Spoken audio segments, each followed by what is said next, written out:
It begins with nothing more than a small, inexplicable feeling that something is amiss. Yumila wonders what this is and whose face she is looking at. She has jet black hair and eyes the color of darkness.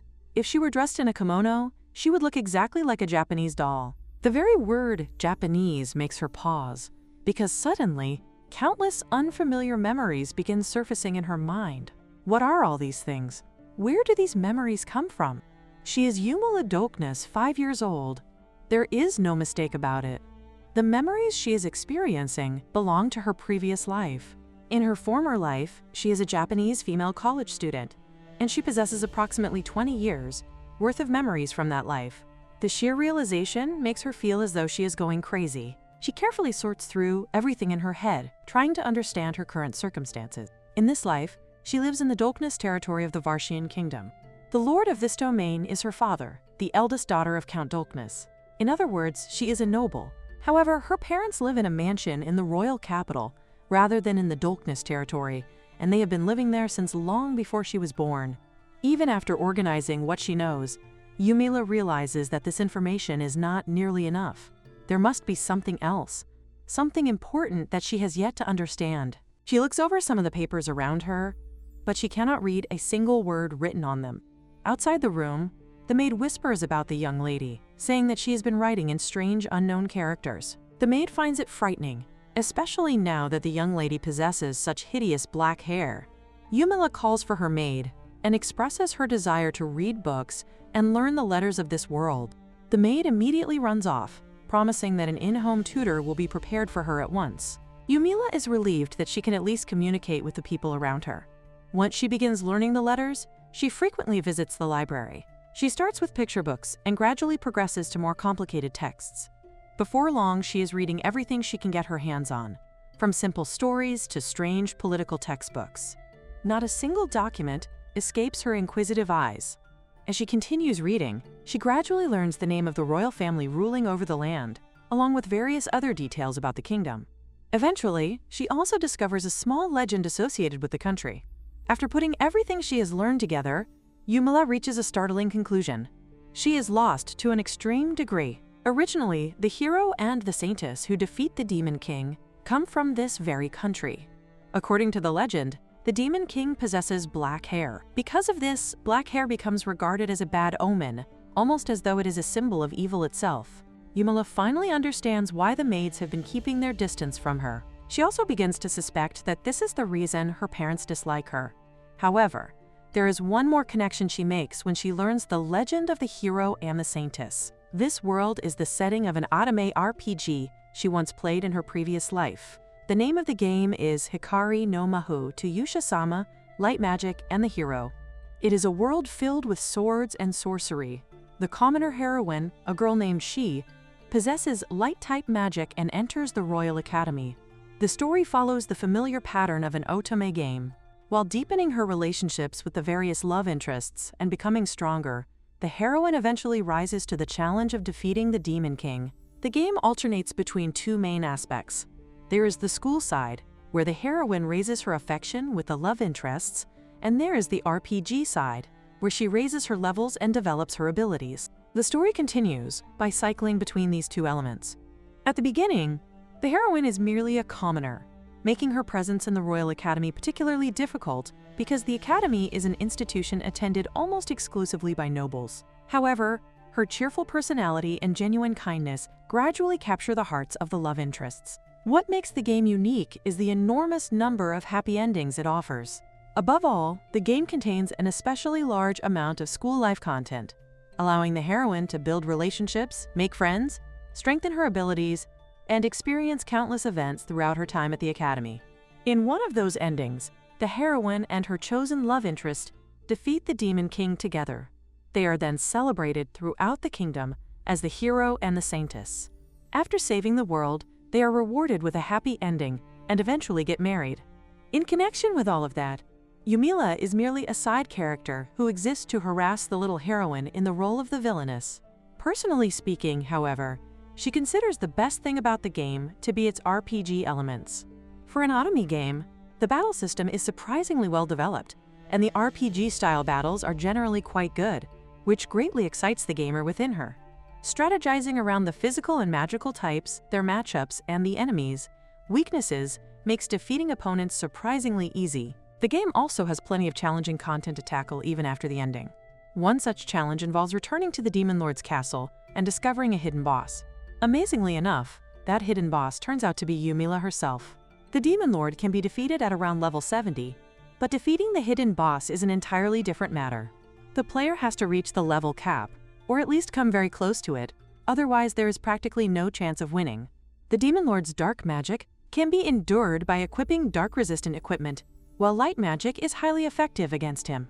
However, using the same strategy against the hidden boss does not work at all. Instead, the player is immediately struck by a powerful physical attack and dies. On the other hand, if the player focuses heavily on countering physical attacks, Yumila simply responds with an incredibly powerful dark magic fireball that kills them instead. There is no clever strategy or convenient weakness to exploit. The only way to defeat her is to brute force the battle by raising the party's level as high as possible. Truly, Yumila is the very incarnation of the ludicrous. She cannot help but wonder why the developers decided to make such a minor character so absurdly powerful. According to the game's story, her hatred for the heroine, who becomes close to the love interest, grows so intense that it awakens Yumila's dormant dark magic. Her hatred is apparently that strong. She also remembers that her own party reaches the level cap before finally defeating her in the game. This is the world of Hikayu, and she is Yumila Dorkness, the villainess whose hatred toward the heroine and her friends ultimately transforms her into the hidden boss. In the end, she is meant to be defeated. That thought makes her wonder whether being defeated by the protagonist's party is truly the only purpose her life is supposed to have. Perhaps her existence has some other meaning as well. The hidden boss is famously dubbed the ludicrous incarnate, and there is a very good reason for that title. Yumila has the potential to surpass even the final boss. Her physical strength is greater than that of the swordsman in the protagonist's party, while her magical power exceeds that of every mage. On top of that, she possesses dark-type magic, a power that is normally exclusive to enemy characters. When she considers all of that, does it not make her the strongest person in the entire game? She knows that she does not have to involve herself with the events of Hikayu at all. As long as she stays away from the game's main storyline, only good things should await her. All she has to do is avoid coming into contact with the heroine and the love interest. As long as the heroine and her party eventually defeat the Demon Lord, there should be no problems whatsoever. And if that plan somehow fails, she can simply sneak away and insta-kill the Demon Lord herself. With Yumila's ridiculous stats, defeating him should be nothing more than a piece of cake. She wonders whether the little heroine will be relieved to know that she can live her life without being bullied by Yumila. After all, Yumila's time is limited, and she has no intention of wasting it by becoming the hidden boss that everyone is destined to defeat. Therefore, she begins carefully planning her life around avoiding that fate. In order to stay away from the heroine, she needs to steer clear of the places and events where they are most likely to encounter each other. The affection-raising events are about to begin around this point in the story, so she plans to keep her distance as much as possible and avoid standing anywhere near the heroine. Being alone does not bother her in the slightest. Whatever happens, she intends to raise her level to an absolutely ridiculous height. At the very least, she wants to become strong enough to defeat the Demon Lord herself, if the situation ever requires it. The home tutor is there during the day, so it is not as though she can spend the entire day dungeon crawling.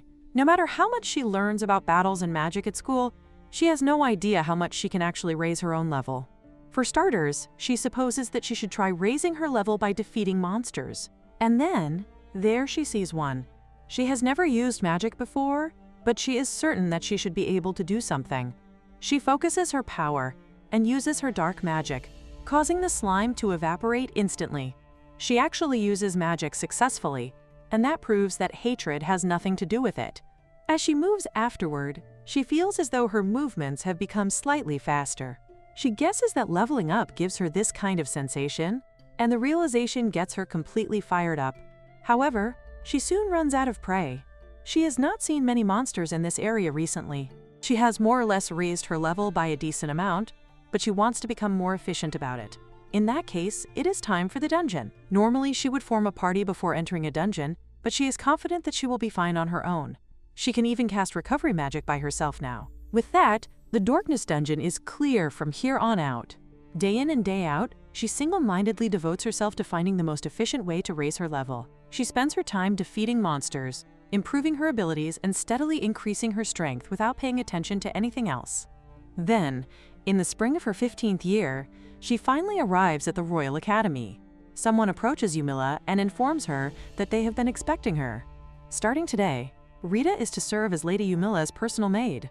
Rita politely tells Yumila that she looks forward to serving her. Yumila tells Rita that she has already heard about the arrangement and that it is good to meet her. Rita then informs her that school begins tomorrow.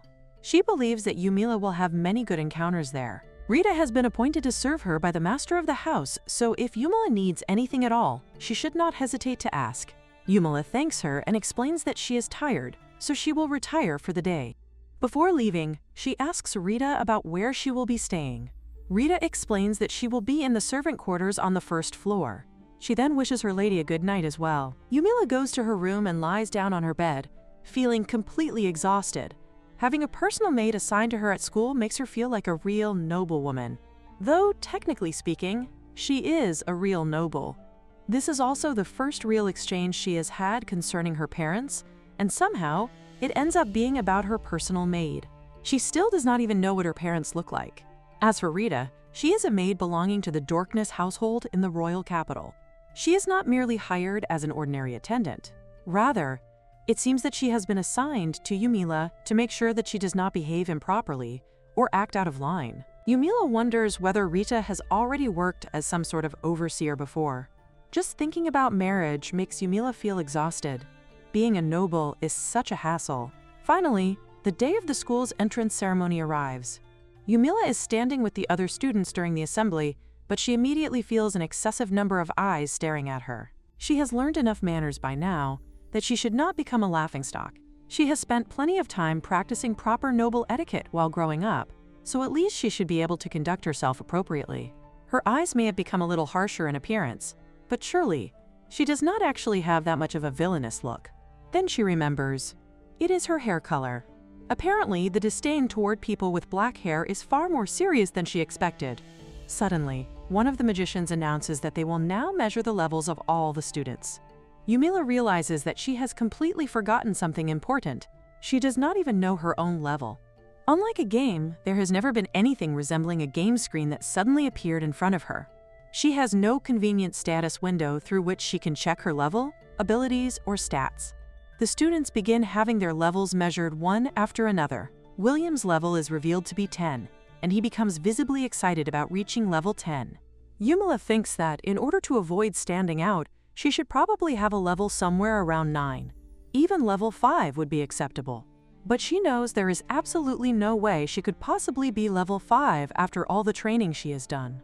Then, finally, her name is called Yumila Dorkness. The examiner asks whether she is nervous, assuring her that there is nothing to be ashamed of, even if her level turns out to be only 1. But that is not what Yumila is actually worried about. The eldest daughter of Count Dorkness, Yumila Dorkness, has a level of 99. The entire assembly falls into stunned silence. Everyone stares at her in complete shock. And as Yumila looks around at their expressions, she realizes one thing. There goes her peaceful and quiet life. Everyone starts to murmur in confusion upon seeing that Yumila's level is displayed as 99. The magician assumes that there must have been an error and asks for another magical instrument to be brought out. However, when the second instrument is used, the result is exactly the same. Once again, Yumila's level is shown as 99. The murmuring among the students grows louder. They begin wondering whether Lady Yumila is even aware of her own level. Internally, Yumila knows that, of course, she is fully aware of it. She realizes that she can no longer hide the truth and will have to take the offensive. Yumila calmly acknowledges that she does not believe there is any mistake concerning her level. However, one of the boys immediately objects. He insists that there is nothing wrong with the magical instrument and accuses her of possibly interfering with it somehow. Yumila assures him that she is certain her level is genuinely 99. The boy continues arguing that she may not be aware of this, but a person's level cannot increase unless they defeat monsters. He therefore claims that it is obvious she is lying and asks her to answer honestly. Of course, nobody there has any idea that Yumila has actually defeated monsters herself, and that her level has risen precisely because of it. The magician finally steps in and tells everyone to settle down. The truth will become clear once classes begin. He then turns his attention back to Yumila and asks her to finish her greetings before returning to her seat. Yumila notices that even the headmaster appears to doubt her. She begins considering the worst possible outcome. If things become too troublesome, she thinks she may have to flee the country on her own. Even if she ends up in some remote land, she believes she can survive by relying solely on her extraordinary physical strength. She then introduces herself as Yumila Darkness and expresses her pleasure at making everyone's acquaintance. Meanwhile, Ms. Heroine, who is supposed to stand out as the sole commoner in the game, does not attract any particular attention during the entrance ceremony because of her clothing. Yumila silently feels a little sorry for her.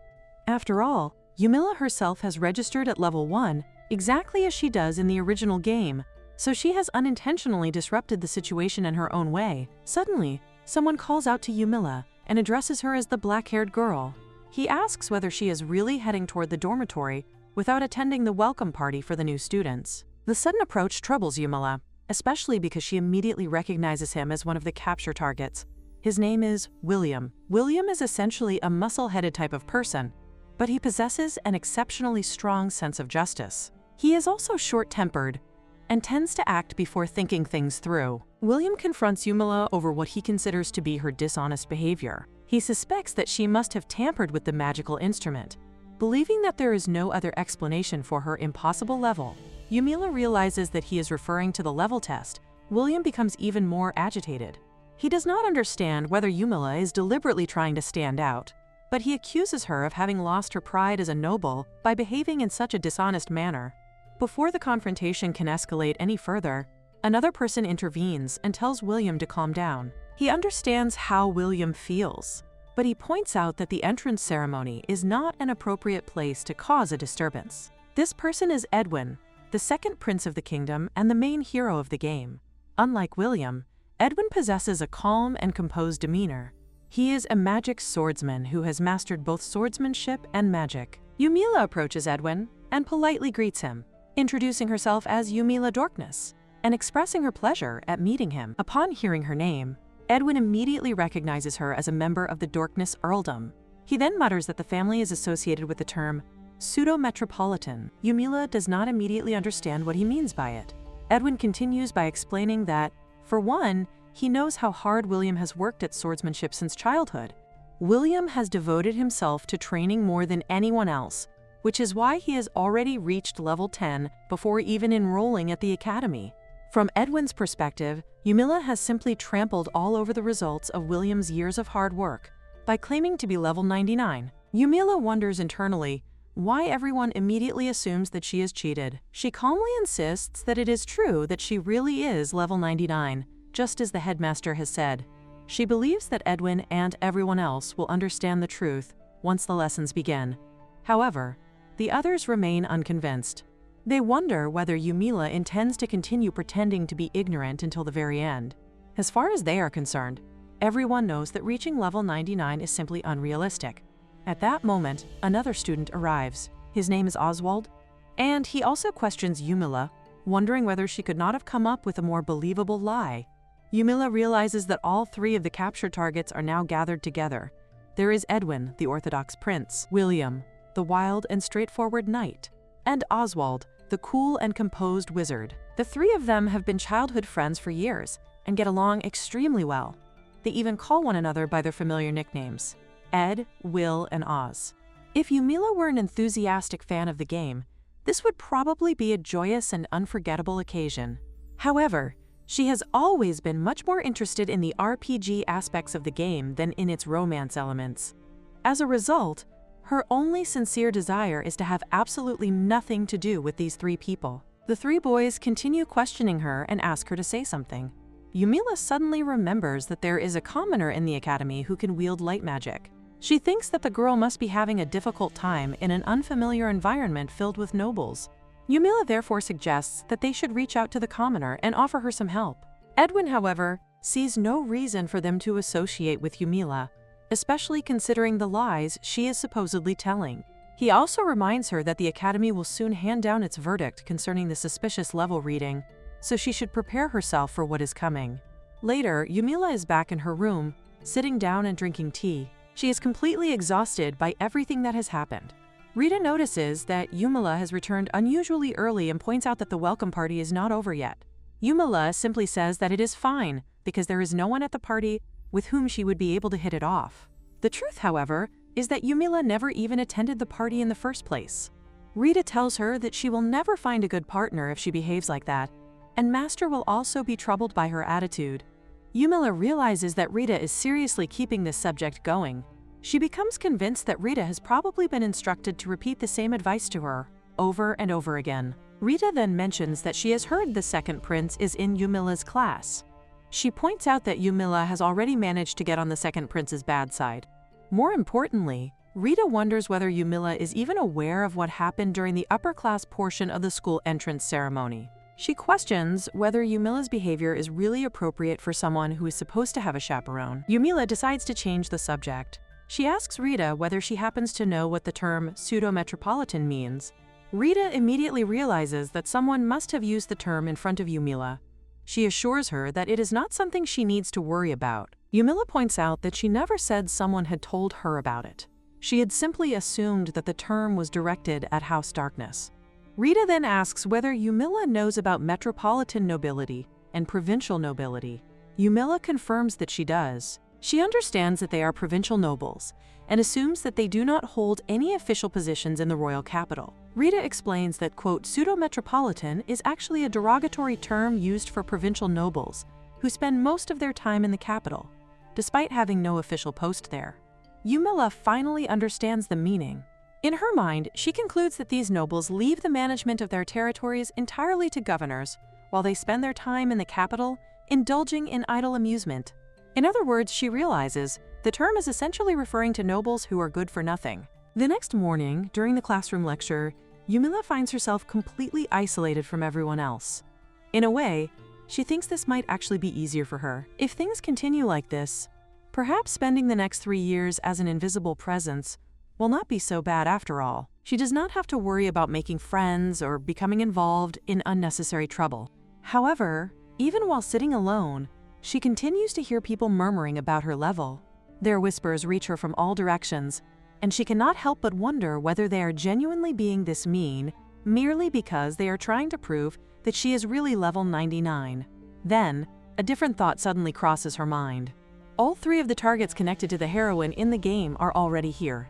According to the original game scenario, they are not even supposed to be conversing with her at this point in the story. Yet, seeing them all gathered together makes Yumila wonder whether it is actually possible for the heroine to capture them already. Could she have caused the scenario to change? After all, her mere existence is already an irregularity within the world. She has no idea what kind of effect her presence might have on the original storyline, so she cannot completely rule out the possibility that she has somehow altered the events of the game. Alicia is the game's default name for the heroine. She possesses the optimistic and cheerful personality that one would expect from a protagonist. More importantly, she is a user of light magic, a form of magic that is extremely rare. There is also a long history of commoners being granted admission to the academy, and Alicia is one of them. Light magic is considered the sole weakness of dark magic.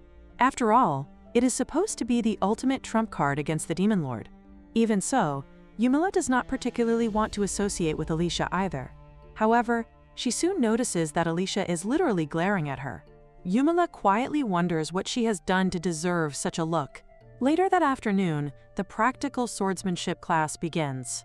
Yumila notices that the weapon provided for the students is a real wooden practice sword. The sight of it immediately reminds her of the souvenir sword she once saw during a school trip. If she had known that she would end up in this situation, she thinks that perhaps she should have simply brought that fake sword with her. The instructor gathers all the students and explains that they will take turns participating in mock battles so that everyone's abilities can be assessed.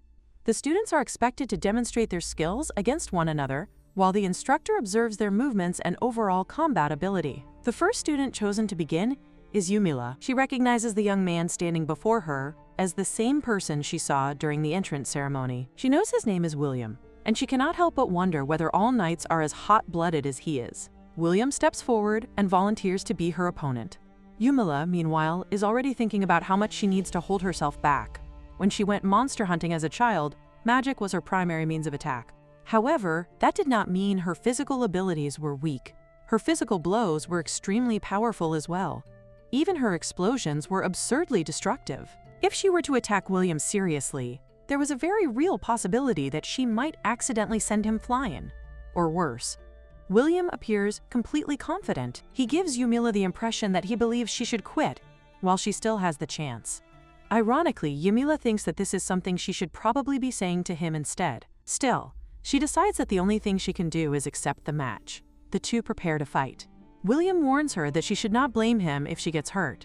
Yumila, however, is painfully aware that her own survival depends on how carefully she controls herself. The instructor finally orders both of them to stand by and prepare for the mock battle. Yumila is still taking her time getting into position when someone urges her to hurry up. The implication is that perhaps she intends to surrender without putting up a fight.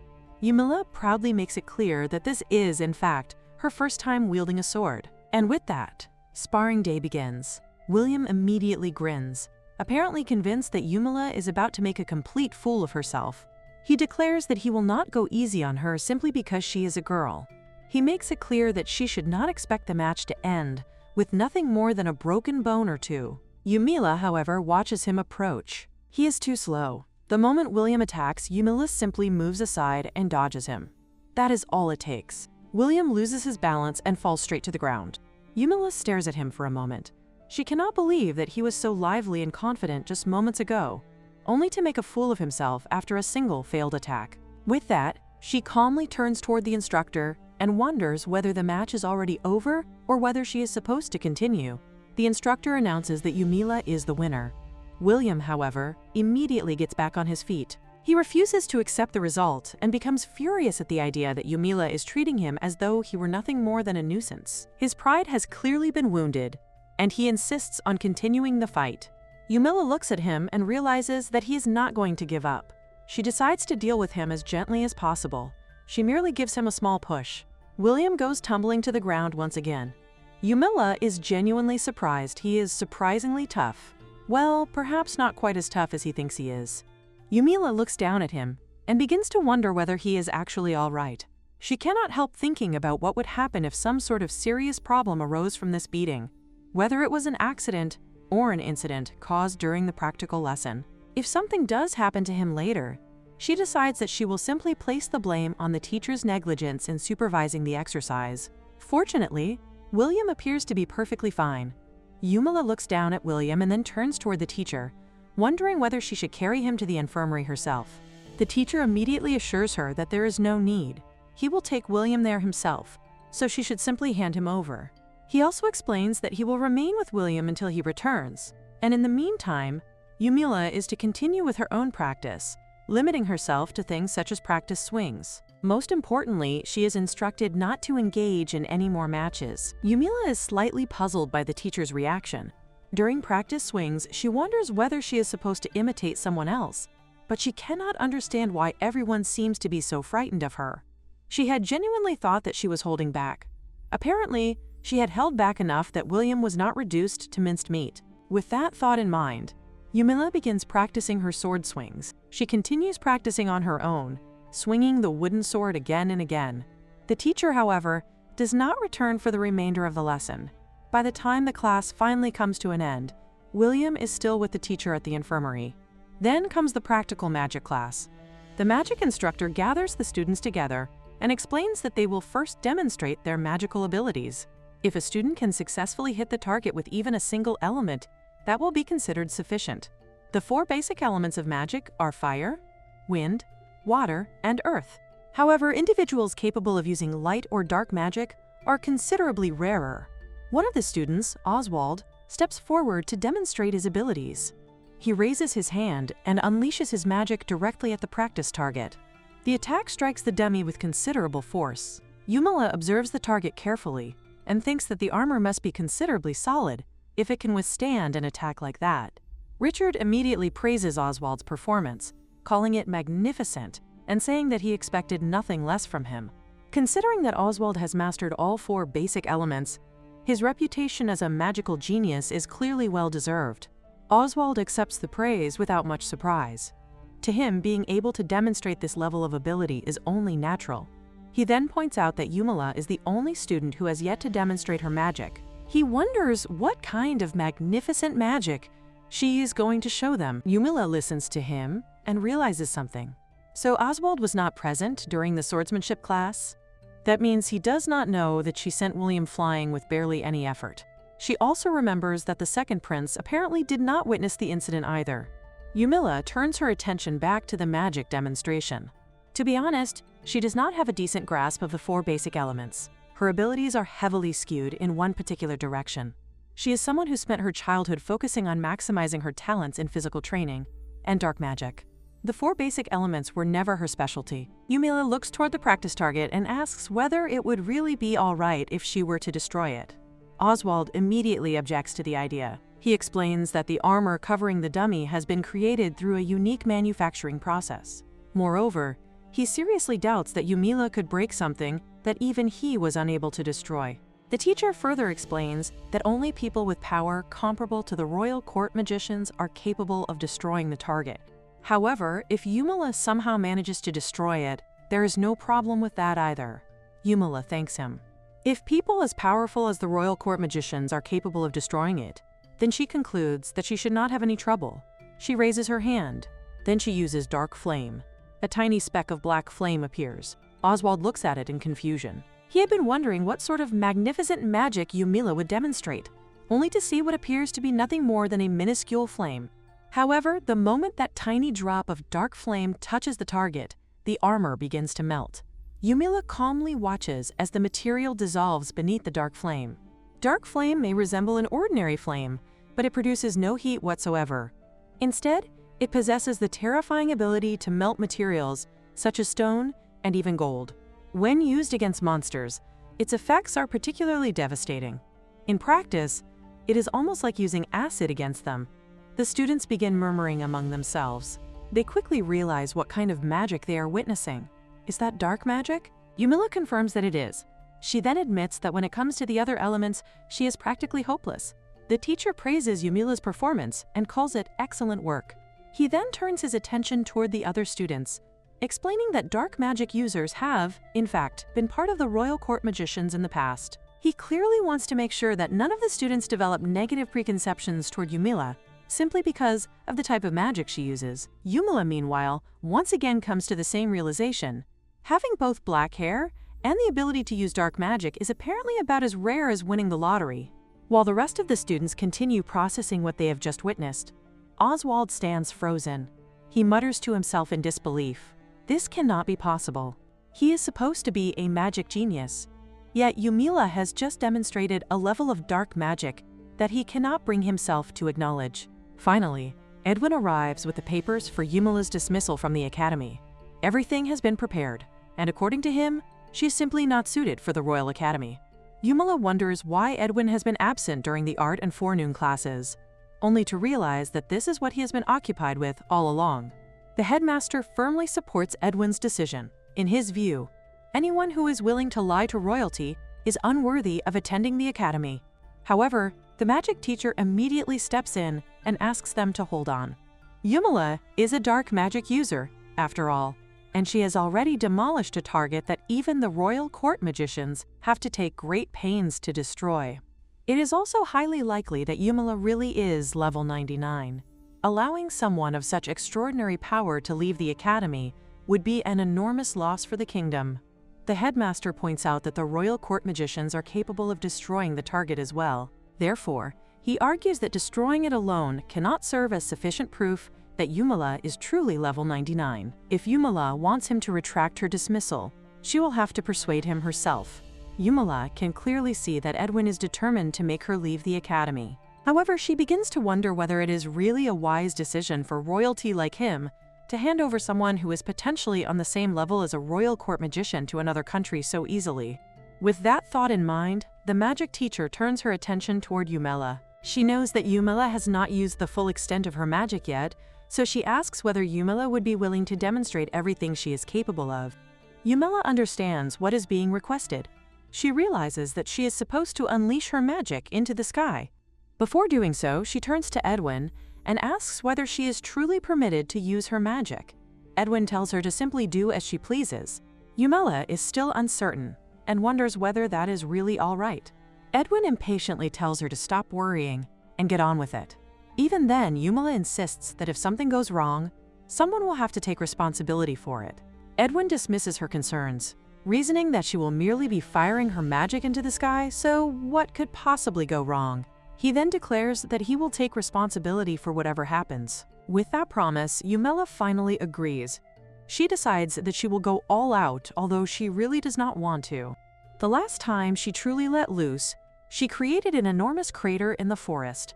Since then, her power has continued to grow, so she cannot even begin to imagine what her full strength is capable of now. In the game, only 2 beings are permitted to use the ultimate dark magic spell, the Demon Lord and Yumela herself. That spell is called Black Hole. Black Hole is a terrifying form of magic that indiscriminately eradicates everything contained within its enclosure. The moment Yumela activates it, the air in the sky above the academy vanishes in an instant. The atmosphere is suddenly transformed into a vacuum, and the surrounding air begins rushing upward to fill the empty space. The sheer scale of the phenomenon leaves everyone stunned. Yumela looks toward Edwin and wonders whether this demonstration is enough for him to finally accept that she really is level 99. Even after unleashing such overwhelming power, she calmly reassures him that there is no need for him to be quite so frightened. The day after Yumela makes a black hole appear in the sky above the academy, she arrives in the royal capital for an audience with the king. As she enters the royal palace, she announces her arrival and proceeds toward the throne room. Meanwhile, the guards are already murmuring among themselves about her. Once again, they notice her distinctive black hair, and the repeated whispers about it are beginning to feel genuinely tiresome to Yumela. When she stands before the throne, the king instructs her to raise her head. Yumela looks up and realizes that the people before her must be the king and queen. To her surprise, neither of them shows any particular aversion toward her black hair. There is no obvious hostility or suspicion in their expressions, and Yumela quietly concludes that she can finally relax. The king tells her that he has already heard about everything that transpired at the academy. It seems that his son and one of the academy instructors have behaved rather impolitely toward her, and for that he offers his sincere apology. The moment the king lowers his head in apology, all the guards become completely bewildered. They cannot believe that their king has actually bowed his head to Yumela. Yumela quickly assures him that it is not something His Majesty needs to apologize for. She admits that her behavior has been rather outlandish and uncomfortable for those around her, so she asks him to forgive her for that as well. The king then explains that there have been numerous opportunities to ascertain Yumela's true level. From the use of the magical instrument during the entrance ceremony to the demonstration of her magic at the academy, there have been several ways to confirm her abilities. Because of this, he considers it unreasonable to dismiss all of the evidence based on an arbitrary decision.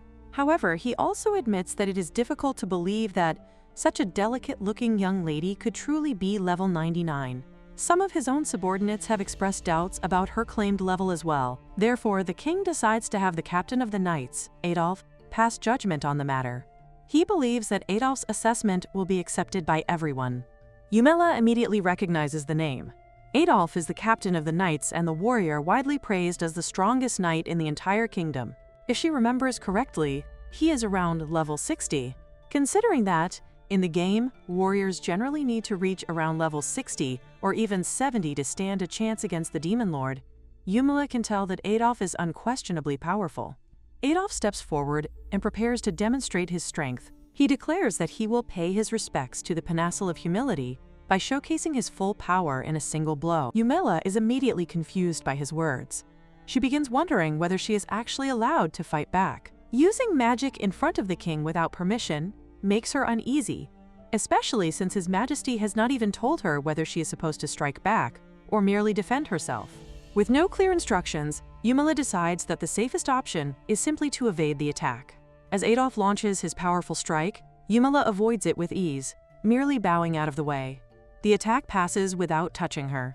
Adolf then turns toward the king and reports his assessment. He states that there is no knight within the entire knight circle who could have handled that blow. Yet Yumela not only avoided it, she even had enough spare time to calmly contemplate how she should evade the attack. In his judgment, there is therefore no longer any doubt that Yumela is truly level 99. Adolf then turns toward Yumela and apologizes to her as a knight. He admits that it is disgraceful to launch a surprise attack against someone without warning. However, He explains that he cannot disobey an order given by His Majesty. The king declares that Lady Yumila has done splendidly, praising her astonishing physical abilities. He then asks whether she is willing to demonstrate her magic as well. Yumila readily agrees and explains that she uses Shadowlands. The king is immediately intrigued, recognizing it as dark magic and remarking on how rare it is. He notes that the magic gives off a rather sinister aura. He then turns to the chief royal court magician and asks whether dark-type magic is considered dangerous. The chief royal court magician explains that regardless of the kind of aura it gives off, dark-type magic is simply another elemental attribute. It is no different from the 4 basic elements or light-type magic. Dark-type magic is weak against light-type magic, while it is effective against the 4 basic elements. In that regard, it can be considered an unusually powerful element, much like light-type magic. Just as with the other elements, whether it becomes a threat depends entirely on the person wielding it. The king remarks that he has heard dark magic is an ability commonly used by high-ranking demons. The chief magician explains that this is only natural, as demons are capable of manipulating the 4 basic elements as well. He adds that demons who can use light-type magic also exist, although he cannot personally vouch for the truth of such claims. Perhaps because dark magic wielders are so scarce, and because of the distinctive physical appearances often associated with them, people's negative perceptions of dark magic users have only grown worse over time. The king observes that it is simply a case of people fearing what they cannot see or understand. He considers that this may also be the reason people harbor such strong prejudice against black hair. Yumila wonders whether the king is having this entire discussion for her sake. If so, she sincerely appreciates the gesture. The king then praises her once more, declaring that she has reached the world's greatest height and calling her achievement truly admirable. He wishes to hear everything about the process that has allowed her to reach such an extraordinary level. Yumila explains that she has not done anything particularly special. The most efficient method of leveling up that she has devised is rather straightforward. First, she defeats demons in the forest within her territory. She then uses the funds obtained from doing so to equip herself with growth charms. Afterward, she enters a dungeon alone, where she uses her demon summoning flute and simply summons demons one after another before defeating them in succession. The guards are utterly bewildered by her explanation. They cannot understand how she could possibly delve into a dungeon alone without even carrying a protection charm. Such dungeons are supposed to be entered by parties, with adventurers relying on one another for protection. Yet Yumila casually explains that she has been entering them alone while using a demonic summoning flute to bring demons directly to her. The king turns to Adolf and asks whether he would be capable of replicating Yumila's method. Adolf admits that he could never bring himself to part with his protection charm. As for blowing a demon summoning flute while completely alone inside a dungeon, that is simply far too frightening for him to attempt. Yumila cannot understand why everyone is so shocked. From her perspective, she has merely followed what she considers to be the most efficient method available. The king then expresses his desire for Yumila to wield her extraordinary power as the kingdom's sword.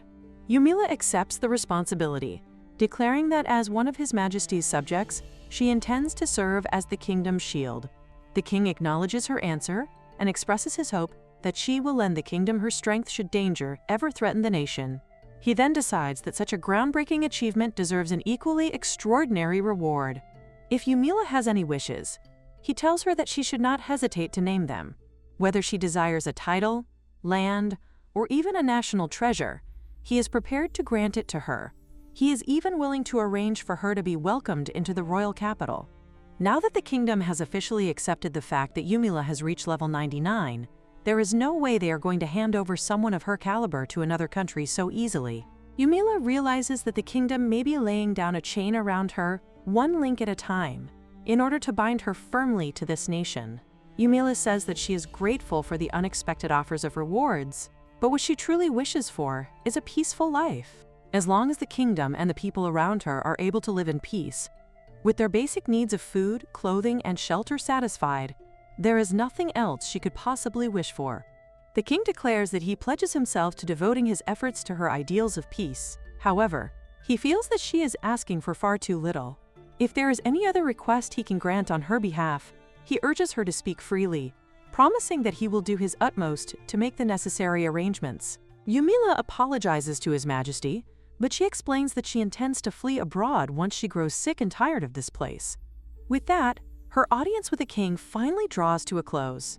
Fortunately, the king proves to be someone who can be reasoned with, and Yumila is finally released. However, she soon realizes that, for some reason, she has found herself in a different room. She wonders why she has been ushered into this place. The maid informs Lady Yumila that she has been invited to the queen's tea party. This is the first time Yumila has heard anything about such an invitation. The queen welcomes her and thanks her for coming. She explains that, truthfully, she had been hoping His Majesty would join them and exchange a few words with Yumila as well, but unfortunately, he is incredibly busy. Yumila rises to her feet and expresses her gratitude for the invitation. The queen immediately explains that this is an informal occasion and asks Yumila not to stand on ceremony. Yumila also notices that the queen is dressed much more casually than she was when Yumila saw her some time ago. The queen then reveals that everything they exchange in this room today will remain within these walls. She explains that she is about to divulge things that she would normally never reveal to anyone else. Yumila immediately wishes she could go home. She has a distinctly bad feeling about where this conversation is heading. The queen notices her uneasiness and asks her not to keep her guard raised so tightly. She explains that both the king and she have taken a liking to Yumila. Her response during the audience with the king had been particularly commendable. The queen is genuinely relieved that someone who possesses such tremendous power is a person like Yumila. From her final answer, she can tell that Yumila finds authority burdensome rather than something to be coveted. She also appears to possess a sharp mind. The queen shudders at the thought of Yumila instead being an ambitious person filled with hot air and grandiose desires. Yumila wonders why the queen trusts her so much. The queen explains that there are many nobles who approach the royal family while pretending that they want nothing in return. Over time, the royal family has learned that such declarations are often very different from their true nature. Yumila, on the other hand, clearly has no desire to become involved with the royal family. The queen admits that, ironically, this is precisely the kind of person they can trust. Yumila cannot exactly say what she is thinking out loud, but she cannot help agreeing with the sentiment. The queen then decides that it is time to cut to the chase. She reveals that the information she is about to share is known only to the royal family and a small fraction of the nobility. 2 years from now, the demon lord will rise again. The queen then tells Miss Yumila that the royal family seeks her cooperation in subjugating the demon lord. Yumila asks the queen whether she means the demon lord of legend. The queen confirms that she is referring to that very demon lord. Yumila immediately realizes that the royal family must have foreseen the demon lord's resurgence with remarkable accuracy. She begins to wonder whether that is also the reason Alicia, the commoner capable of wielding light magic, has been enrolled in the academy. However, she quickly dismisses the thought as nothing more than her own overthinking. Yumila assures the queen that she understands and that she will, of course, cooperate with them. In the worst-case scenario, she has already been planning to defeat the demon lord herself anyway. The queen thanks her and admits that, because Yumila is the one standing before her, she feels comfortable being completely upfront about the situation. The demon lord's castle is located here in Anymoon. Anymoon is a savage and dangerous land. According to legend, the demon lord possesses the power to manipulate demons through his control over darkness. Should the demon lord rise once again, a clash with the demon army will be inevitable. Their numbers could reach thousands, perhaps even hundreds of thousands. The royal family has no idea of their exact strength, but one thing is certain. If the demon army invades the kingdom, it will pose an enormous threat. For that reason, the kingdom has secretly devised a strategy to subjugate the demon lord. One part of the plan involves establishing a defense corps, whose primary purpose is to protect civilians from the demon army. Alongside it, an elite unit will be formed to launch a surprise assault against the demon lord himself. The kingdom's defensive forces will be placed under the command of the first prince, Morris. It will become an all-out war involving the kingdom's knights, the military, and the nobles. For the crucial task of subjugating the demon lord, however, the royal family intends to entrust the mission to a select few. The subjugation party will consist of the second prince, Edwin as its leader, Captain Adolf of the Knights, several elite knights, Miss Alicia, the wielder of light magic, and Yumila herself. The subjugation of the demon lord is not merely another military operation. It is the beginning of the legend that also tells of the kingdom's origin. It is a mission that the royal family believes it must accomplish with its own hands. Yumila considers the situation carefully. If there are other adventurers traveling with her, then even if she defeats the demon lord herself, she can avoid becoming entangled in the kingdom's inevitable power struggle, as long as she does not claim any credit for the victory. In that case, she realizes she is rather fortunate. The queen then asks Yumila to give her honest opinion about the strategy. Yumila immediately identifies one major cause for concern: Captain Adolf's absence from the defense corps. The kingdom's knights are certainly a force to be reckoned with, but Yumila believes they truly shine when Captain Adolf is at the helm. His presence at the front line gives the entire force a significant advantage.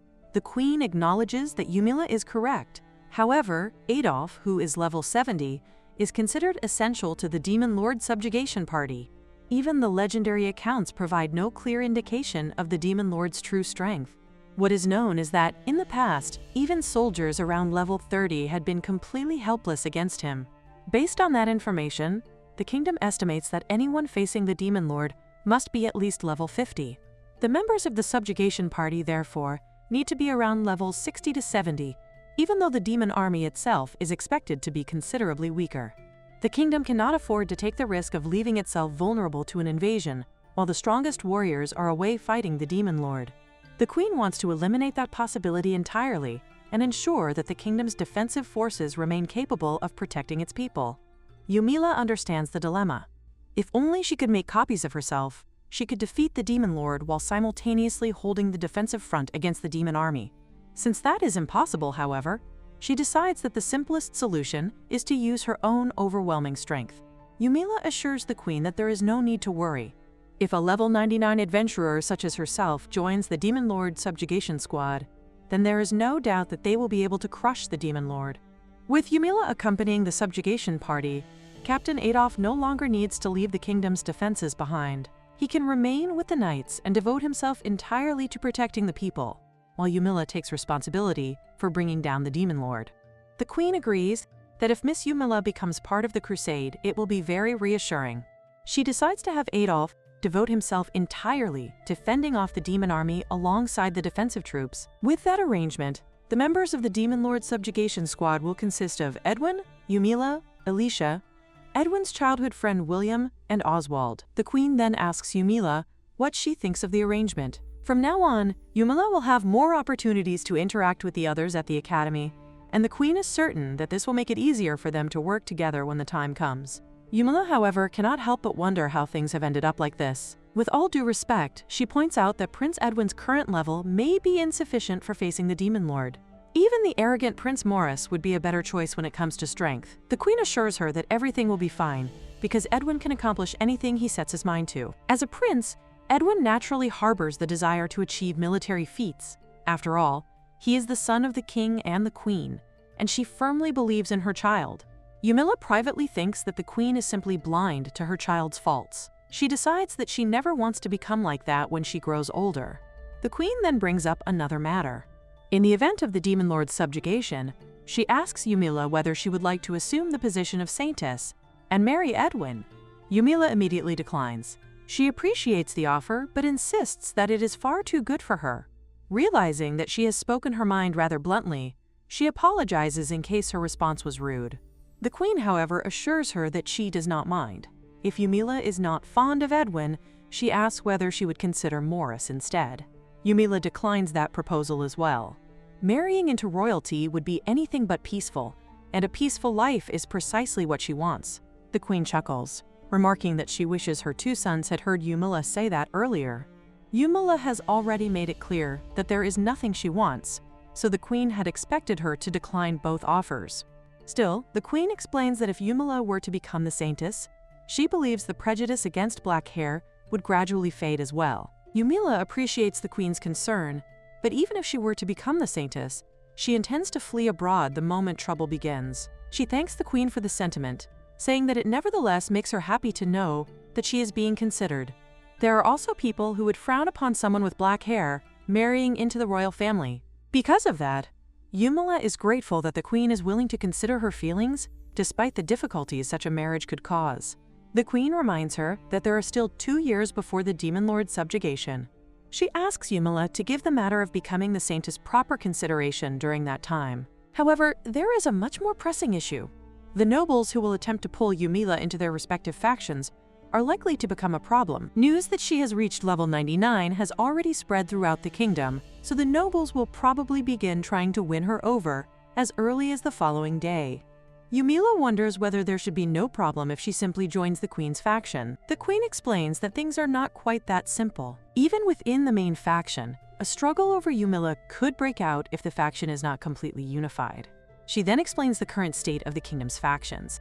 The king and queen belong to the main faction, which is also known as the moderates or the crown faction. Opposing them is the radical party, a group of nobles led by Duke Hilrose. They are a congregation of nobles who oppose the crown and are dissatisfied with the current status quo. The radicals advocate waging war against other countries as a means of channeling and riling up their discontent. Since the kingdom's important offices are currently held by members of the moderate faction, their true aim is likely to obtain higher positions through military exploits. And then there are the pseudo-metropolitans, the provincial nobles who are always present in the royal capital despite having no official posts there, are largely members of the radical faction. House Dorkness is no exception.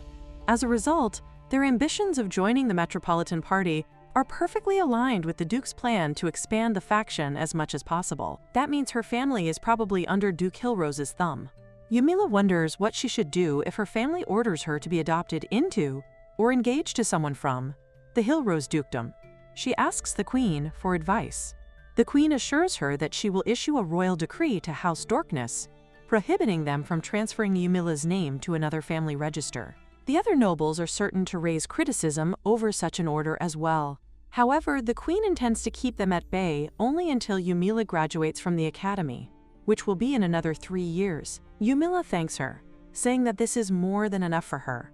She intends to do something about her relationship with her parents by the time she graduates. The queen then urges Yumila to stay away from the radical faction, especially the Hilrose family. Given that Yumila is level 99, foreign countries will not remain silent about her either, so she needs to remain on her guard. Yumila assures her that she understands. Having said that, the queen reminds Yumila that she is still a young lady of marriageable age and encourages her to fully enjoy her youth during her time at the academy. She will dispatch one of His Majesty's retainers to the academy, so Yumila is free to consult him whenever something comes up. Even after that, Yumila's friendly chat with the queen continues, and she is finally released at nightfall. Her Majesty is truly a strange person. From her words, Yumila can tell that she wishes to tie her down to the kingdom as a human weapon. Yet when Yumila speaks about her family, tears roll down the queen's cheeks. She even gives Yumila a gift to take with her. What interests Yumila the most, however, is the information that they have learned about the Demon Lord. Apparently, the Demon Lord has the ability to manipulate demons through his power of darkness. Could it be that Yumila can manipulate demons as well? It could be a chance for Yumila to upgrade her skills. But rather than manipulating the demons, it might be faster for her to simply defeat them instead. Rita welcomes Yumila back. Yumila returns her greeting and tells her that she is back. Rita informs her that the portraits of potential marriage proposals have arrived from the master. They are all from world-renowned and prestigious families, standing out even among the metropolitan nobles.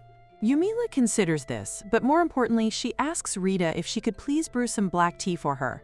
Rita wonders what Yumila is carrying. Yumila explains that it is a present from the queen. She cannot finish it on her own, so she asks Rita if she would like to have some as well.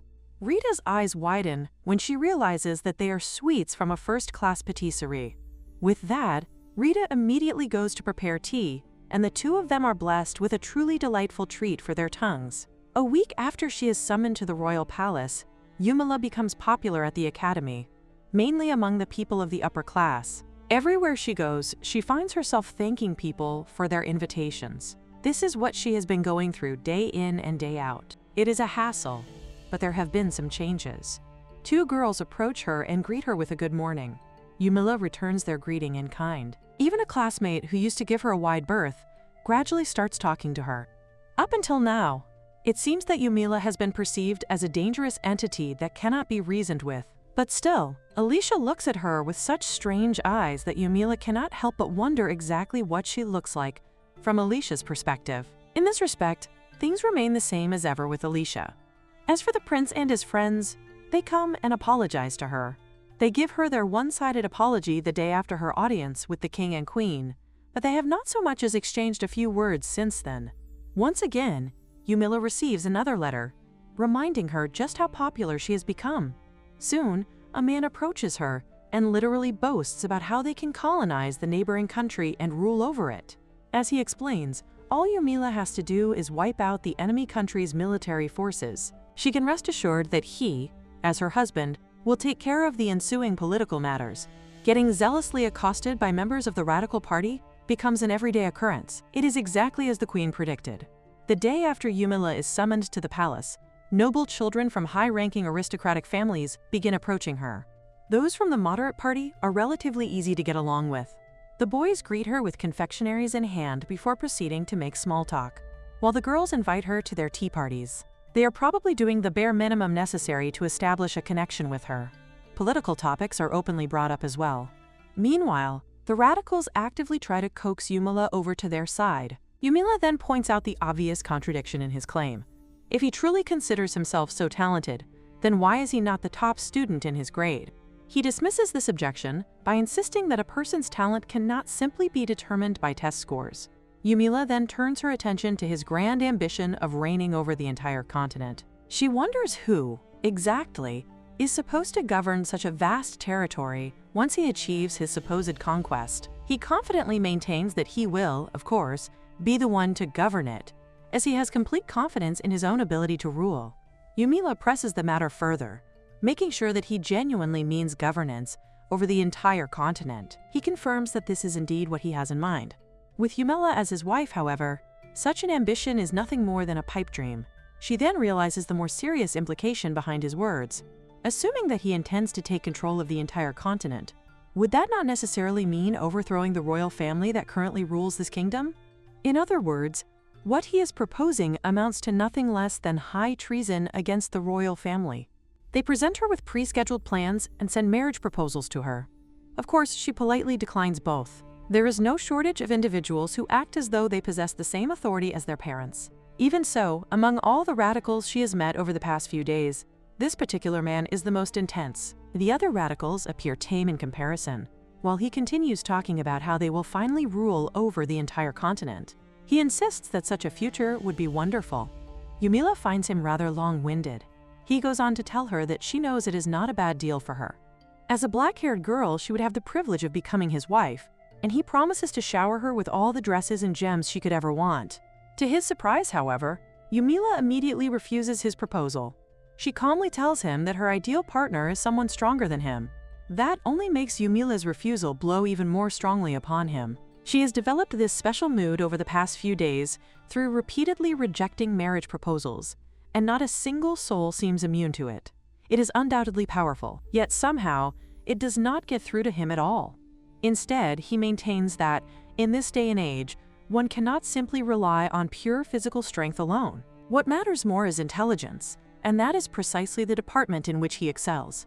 Moreover, he has put forward what he considers to be a rather sound argument. His mannerisms irritate Yumila, particularly because of the way he speaks, while attempting to use her as nothing less than a human weapon. She therefore makes it clear, through her expression and attitude, that if that is the case, she will simply refrain from acts of violence altogether, such as engaging hostile armies in battle or subduing mutinous elements. However, he remains completely unfazed. In his view, people like Yumila, whose only real worth lies in combat, should listen to talented individuals such as himself without question. According to the laws of the kingdom, the penalty for high treason is death. Yumila decides that she will simply pretend she never heard any of it.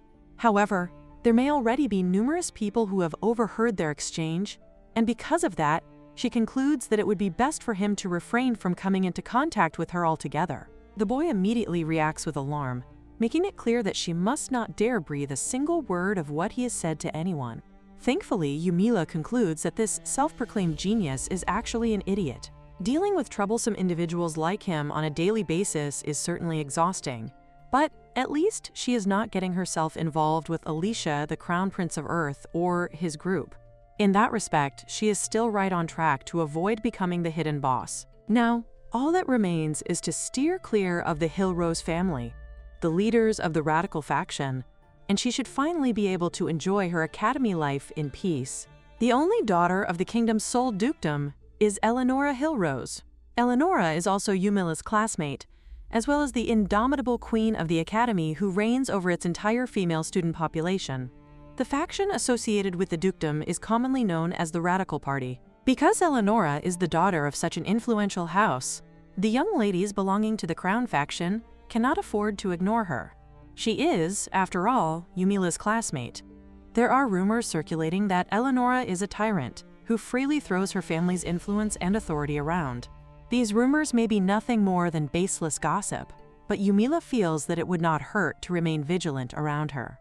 If Yumila is seen spending time with the daughter of the representative of the Radical Party, the other students are likely to misunderstand the situation. They may assume that the Radical Party has already won Yumila over to its side. For that reason, Yumila sincerely wishes to keep her distance from Eleonora Hillrose. Just at that moment, someone calls out to Yumila. She recognizes the voice as that of a famous student and immediately assumes that it may be yet another invitation to a tea party. To her surprise, however, the person calling her is none other than Eleonora. Somehow, she has ended up meeting her after all. Eleonora explains that she has wanted to speak with Yumila for the longest time. She certainly seems like the sort of person who would be difficult to deal with. Yet, before Yumila can properly react, Eleonora reaches out and squeezes her hand, informing her that she should be free now. Yumila supposes that it will be difficult to keep dodging Eleonora when they are classmates. It is only a matter of time before their paths cross again, regardless of how carefully she tries to avoid her. So Yumila admits that she does indeed have some spare time on her hands. Eleonora is delighted to hear this. She explains that she is currently making preparations for a tea party at the salon and insists that Yumila must attend. Yumila thanks her for the invitation. Still, she cannot help wondering whether someone like herself, who has barely socialized with the other girls at the academy, can actually assimilate into a gathering of young ladies. Absolutely not, she concludes inwardly. Even so, she supposes that she can at least indulge in some idle conversation. Eleonora then begins discussing perfume, enthusiastically declaring that when it comes to fragrances, Parfum products are the obvious choice. She explains that she has been deeply moved by the philosophy of its founder. In particular, the story behind the creation of his very first perfume is apparently incredibly romantic. And with that, Yumila realizes that Eleonora has already launched into the three-sentence trigger of conversation. Everything Eleonora says goes in one of Yumila's ears and straight out the other. Yumila cannot help wondering whether Eleonora really called her over simply to rattle on about perfume. Surrounded by all of her followers like this, Eleonora appears far more like a villainess than Yumila ever does. Yumila wants to declare it loudly and clearly. The role has been miscast. At that moment, one of Eleonora's followers approaches her and quietly whispers something into her ear. Yumila immediately assumes that Eleonora is finally getting down to business. Eleonora then turns her attention back to Yumila and asks her to give up on Prince Edwin. Yumila wonders whether she is referring to His Highness, Prince Edwin. Eleonora confirms that she is. If Yumila is willing to comply, Eleonora will graciously allow her to join her inner circle. Therefore, she urges Yumila not to play innocent with her. Eleonora is already well aware that Her Majesty has proposed the idea of an engagement between Yumila and Prince Edwin. In Eleonora's opinion, Yumila is not suitable for Prince Edwin. Therefore, if Yumila does not wish to make an enemy of her, she should back down immediately. Yumila cannot help thinking that Eleonora should be saying all of this to the little Miss Heroine instead. Nevertheless, she calmly explains that regarding the possibility of her engagement to His Highness, she has already conveyed her objection to Her Majesty. Eleonora immediately challenges this claim, accusing Yumila of lying. According to what she has heard, Yumila met with the Queen after her initial audience, during which she supposedly expressed her desire to marry Prince Edwin. Yumila insists that this is incorrect. As proof, she points out that even though an entire week has already passed, there has been no announcement whatsoever regarding such an engagement. That is correct, is it not? Furthermore, His Highness and Yumila have barely spoken to one another. He did apologize to her, but that can hardly be considered a meaningful exchange between them. Mentioning that interaction would only cause Yumila another headache. Eleanor considers this and admits that Yumila certainly has a point. It appears that she knows her place, and that is perfectly acceptable. Eleanor therefore offers Yumila another condition. If Yumila swears to stay away from Prince Edwin, she will permit her to become part of her circle. Yumila appreciates the offer, but she respectfully declines. Eleanor immediately questions her decision. She wonders whether Yumila is merely feigning disinterest, while secretly having her sights set on Prince Edwin. Yumila can only think about what a pain this is.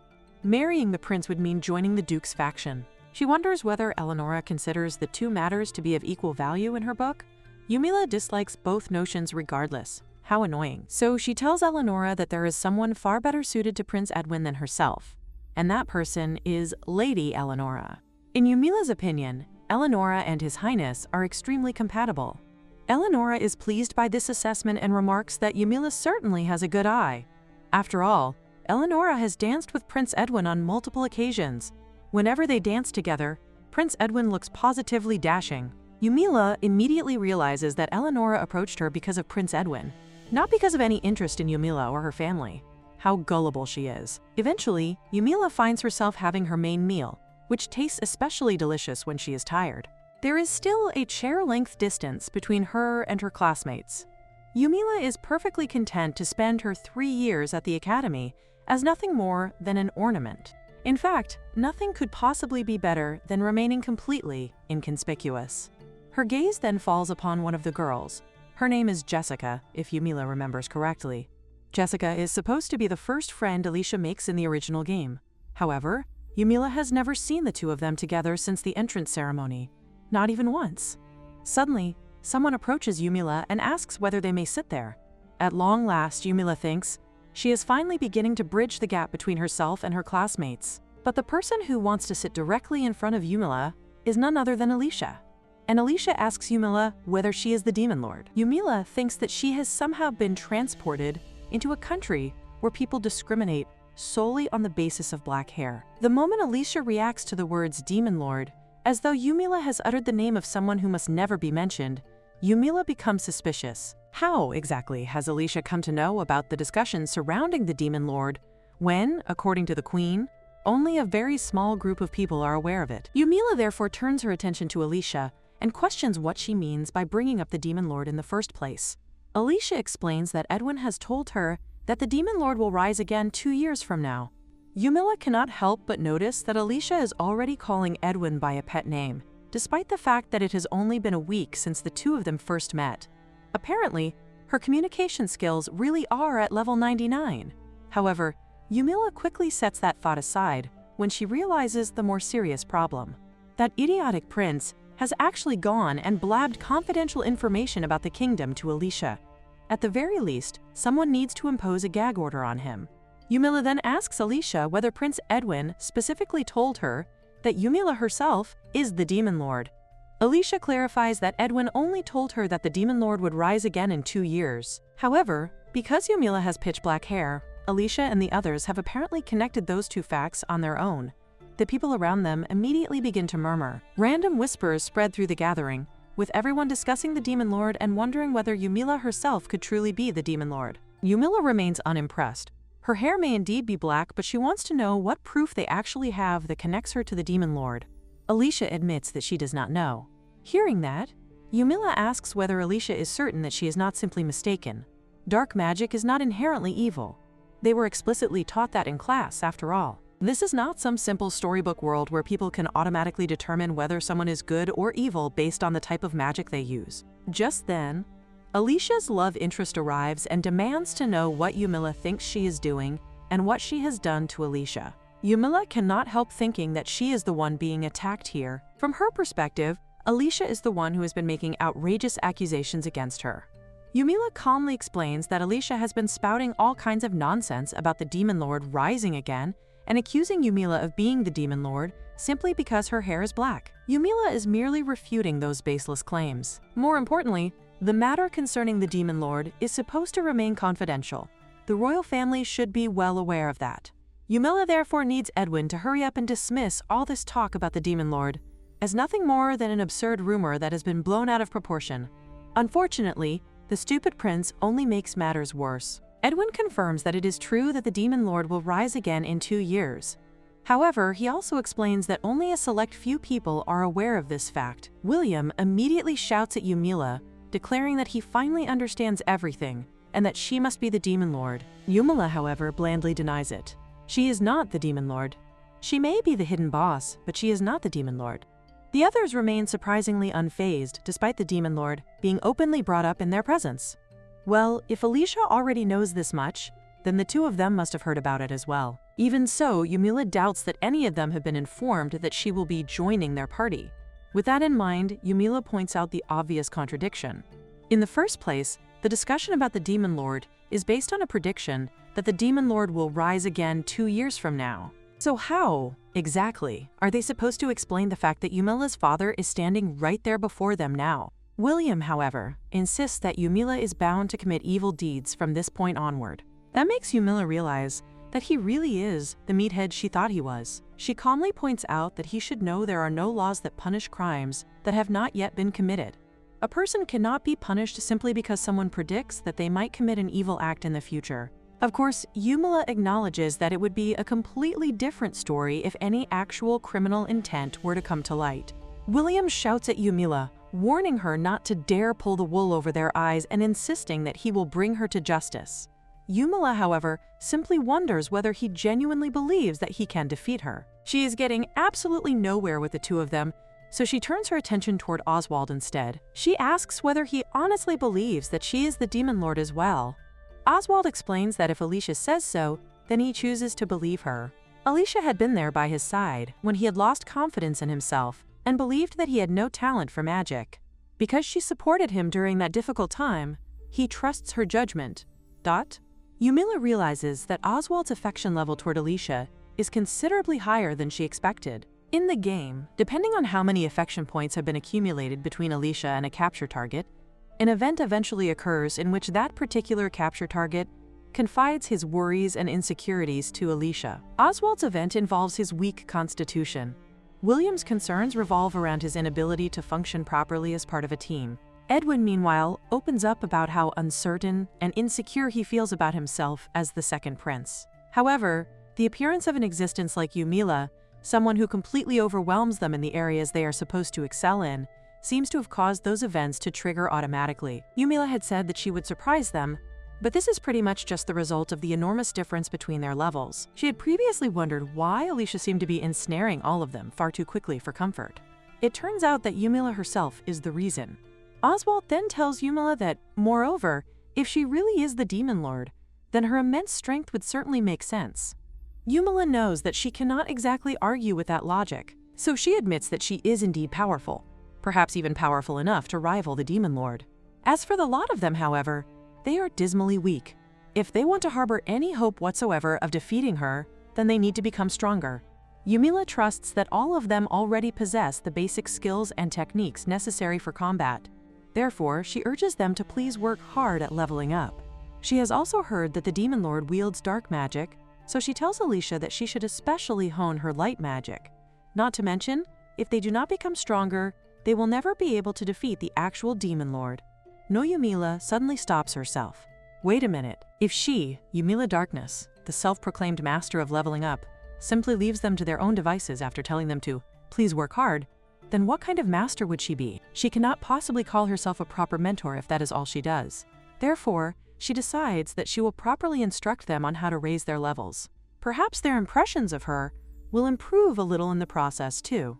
Edwin then asks what the matter is and whether Yumila still has something else to say. Yumila confirms that she does. She is going to teach all of them the basics of leveling up. Edwin is immediately confused by what she means. Yumila sounds as though she is about to hammer the fundamentals of leveling up directly into their heads. And so she begins to wax poetic. First, they must discard all their protection charms and equip growth charms instead. Then, they should blow their demon summoning flute with all their might in order to achieve optimum efficiency. Solo is the way to go. It is imperative that Alicia, who is capable of wielding light magic, venture into a dark dungeon.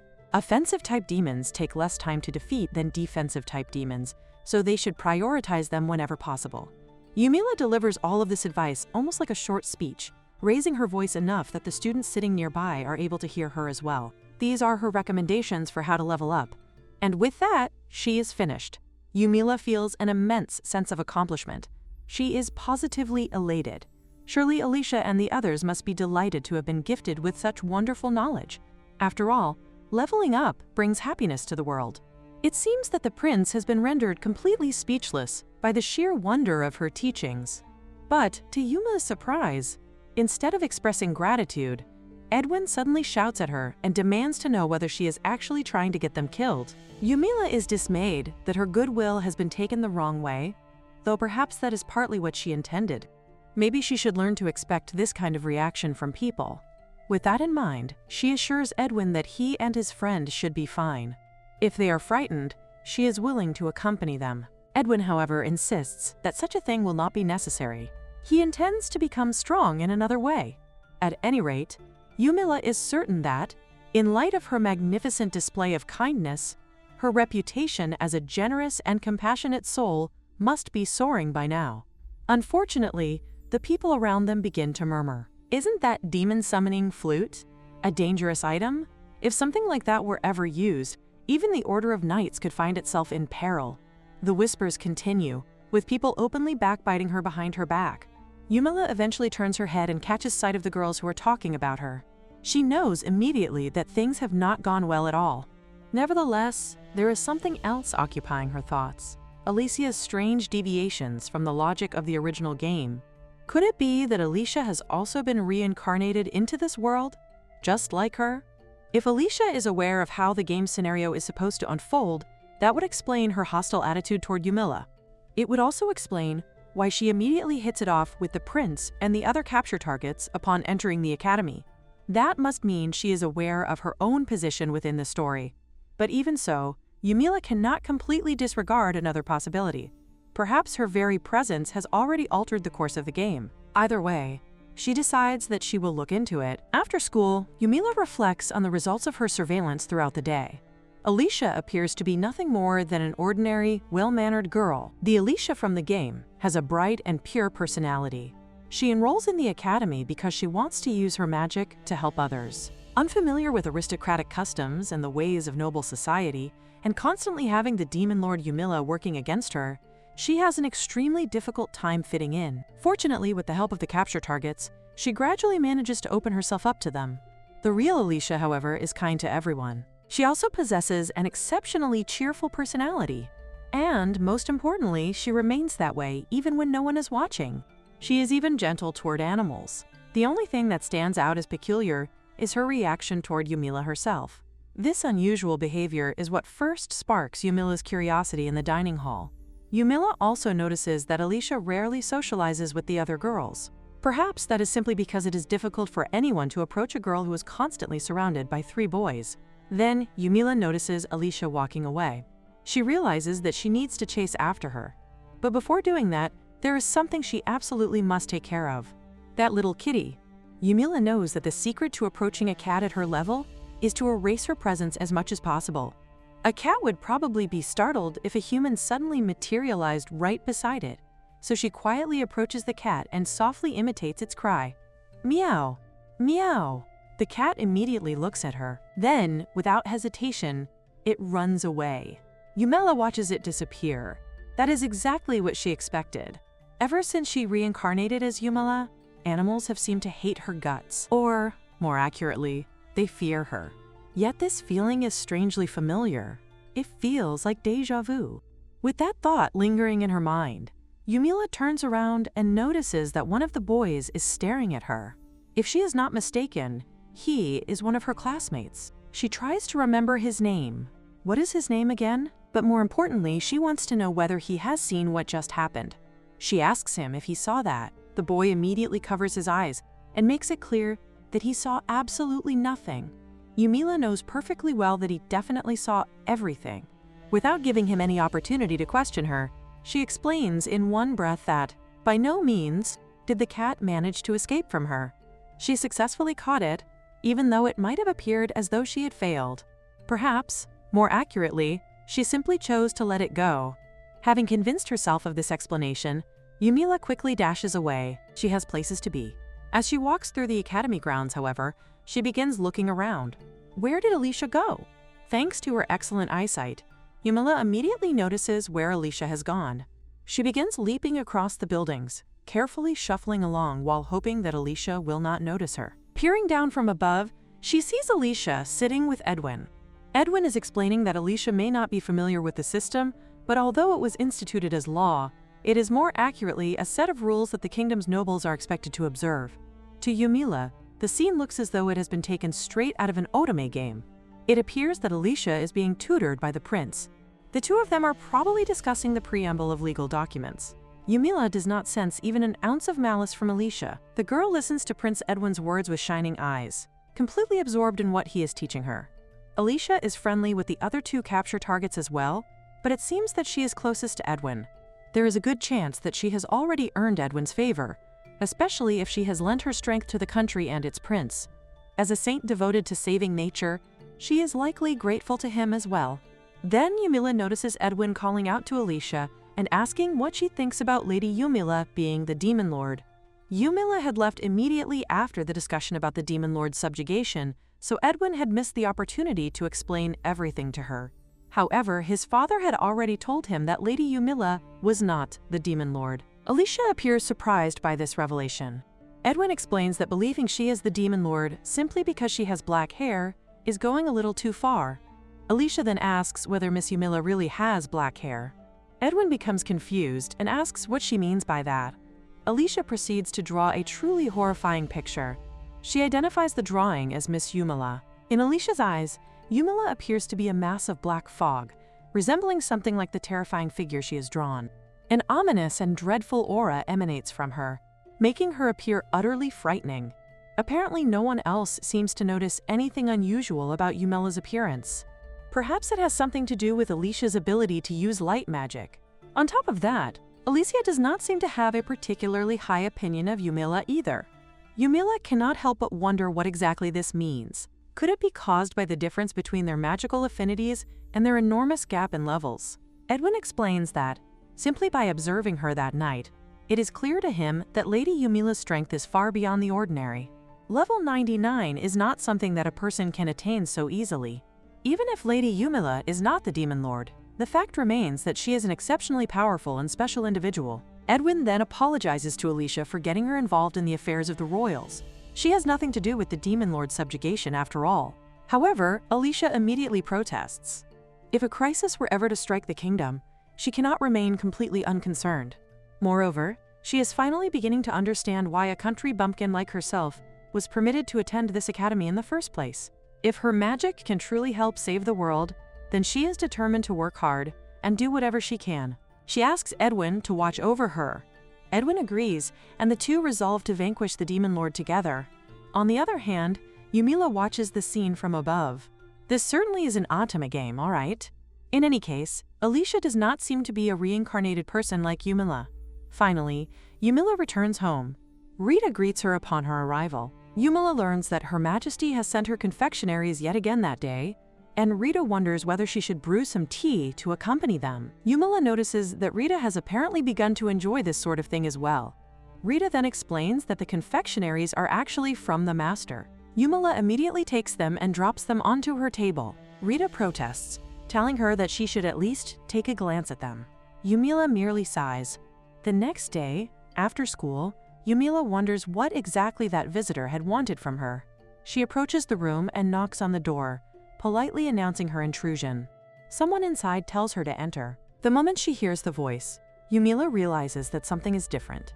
The headmaster's voice is not the same as before. When she enters the room, a man welcomes her. He introduces himself as Ronald, the new headmaster who has just taken office. Little Yumila looks at herself in the mirror. The servants are avoiding her because of her hair color, even more than she imagined they would. She wonders if there is anything she can do to mitigate the situation. She makes 2 ponytails, wondering if perhaps tying her hair up will make a difference. But no, somehow, it does not look quite right. She wonders what would happen if she cut it short. She already knows the result. She would look like a Japanese doll. Dyeing her hair would also be troublesome. If she does not keep re-dyeing it regularly, her roots will start showing and make her hair look like a pudding. In the first place, she doubts that anyone would even want to touch this hair of hers. Does that mean she will have to cut her own hair? Even in her previous life, the only hair she had ever cut herself was her bangs. Forget looking like a Japanese doll. At this rate, she will end up looking like a woman from the Heian period. Oh well. Rather than worrying about it, she decides that she would actually like to see just how long her hair can grow. Her teacher tells her that it is time for tea. As Yumila munches on the cookies, she feels as though she is in heaven. Meanwhile, the maids whisper to each other that she creeps them out. Still, Yumila guesses that she is a child after all, so perhaps there is nothing particularly strange about her behavior. There is no telling when she might suddenly whip out her dark magic and use it to do who knows what to them. Therefore, the maids decide that they had better hurry while they still can. Her teacher soon informs Yumila that it is time for her dance lesson and asks her to review the steps in her room. Yumila thinks that is going to be difficult without a partner. If only she had an extra pair of hands, practicing would be much easier. Then she has an idea. She uses Dark Bind and thinks that this is not half bad. With that, she begins practicing with her ghostly friend, while the maid watching her trembles in fear. Still, it seems that Yumila has managed to make herself a rather handy companion. Later, she goes to meet Ronald and introduces herself as Yumila Darkness, expressing her pleasure at meeting him. She also wonders what happened to the former headmaster. Ronald explains that, for one reason or another, the former headmaster resigned, meaning that Yumila will not be seeing him anymore, so there is no need for her to concern herself with him. Yumila immediately thinks that the explanation sounds rather fake. It feels as though he is trying to make her lower her guard. Ronald then explains that he has come to the academy under His Majesty's orders. He assures her that he knows all about the Demon Lord's resurrection and invites her to take a seat. Yumila accepts and thanks him.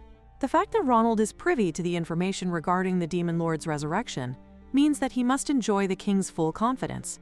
At the same time, she cannot help but feel that there is something rather shady about him.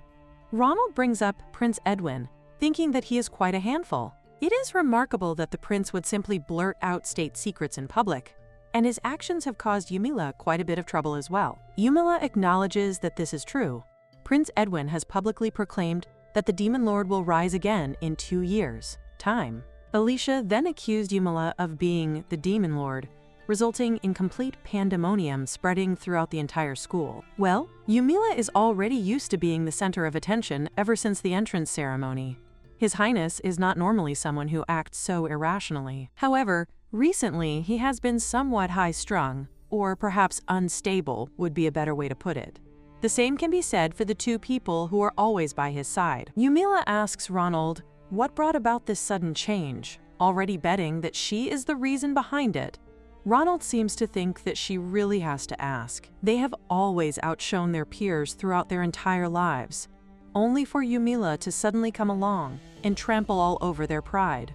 It is only natural that they would react this way. They were simply never taught how to handle failure. However, thanks to Miss Alicia, it seems that the three of them have finally begun to calm down. Yumila thinks that it looks like Ronald has certainly done his homework. Setting that aside, she asks whether anything can be done about the rest of the students' crippling fear of her. Ronald admits that, frankly, there are very few people who do not fear Yumila. He even confesses that he himself is a little afraid of her. Yumila does not think it looks that way at all. Ronald explains that the resurrection of the Demon Lord will officially be refuted through a public statement. Unfortunately, once a rumor has spread, it is almost impossible to stamp it out completely.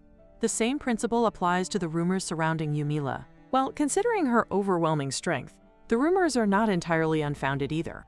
Even within the palace, there are people voicing concerns that Yumila may pose a potential security risk.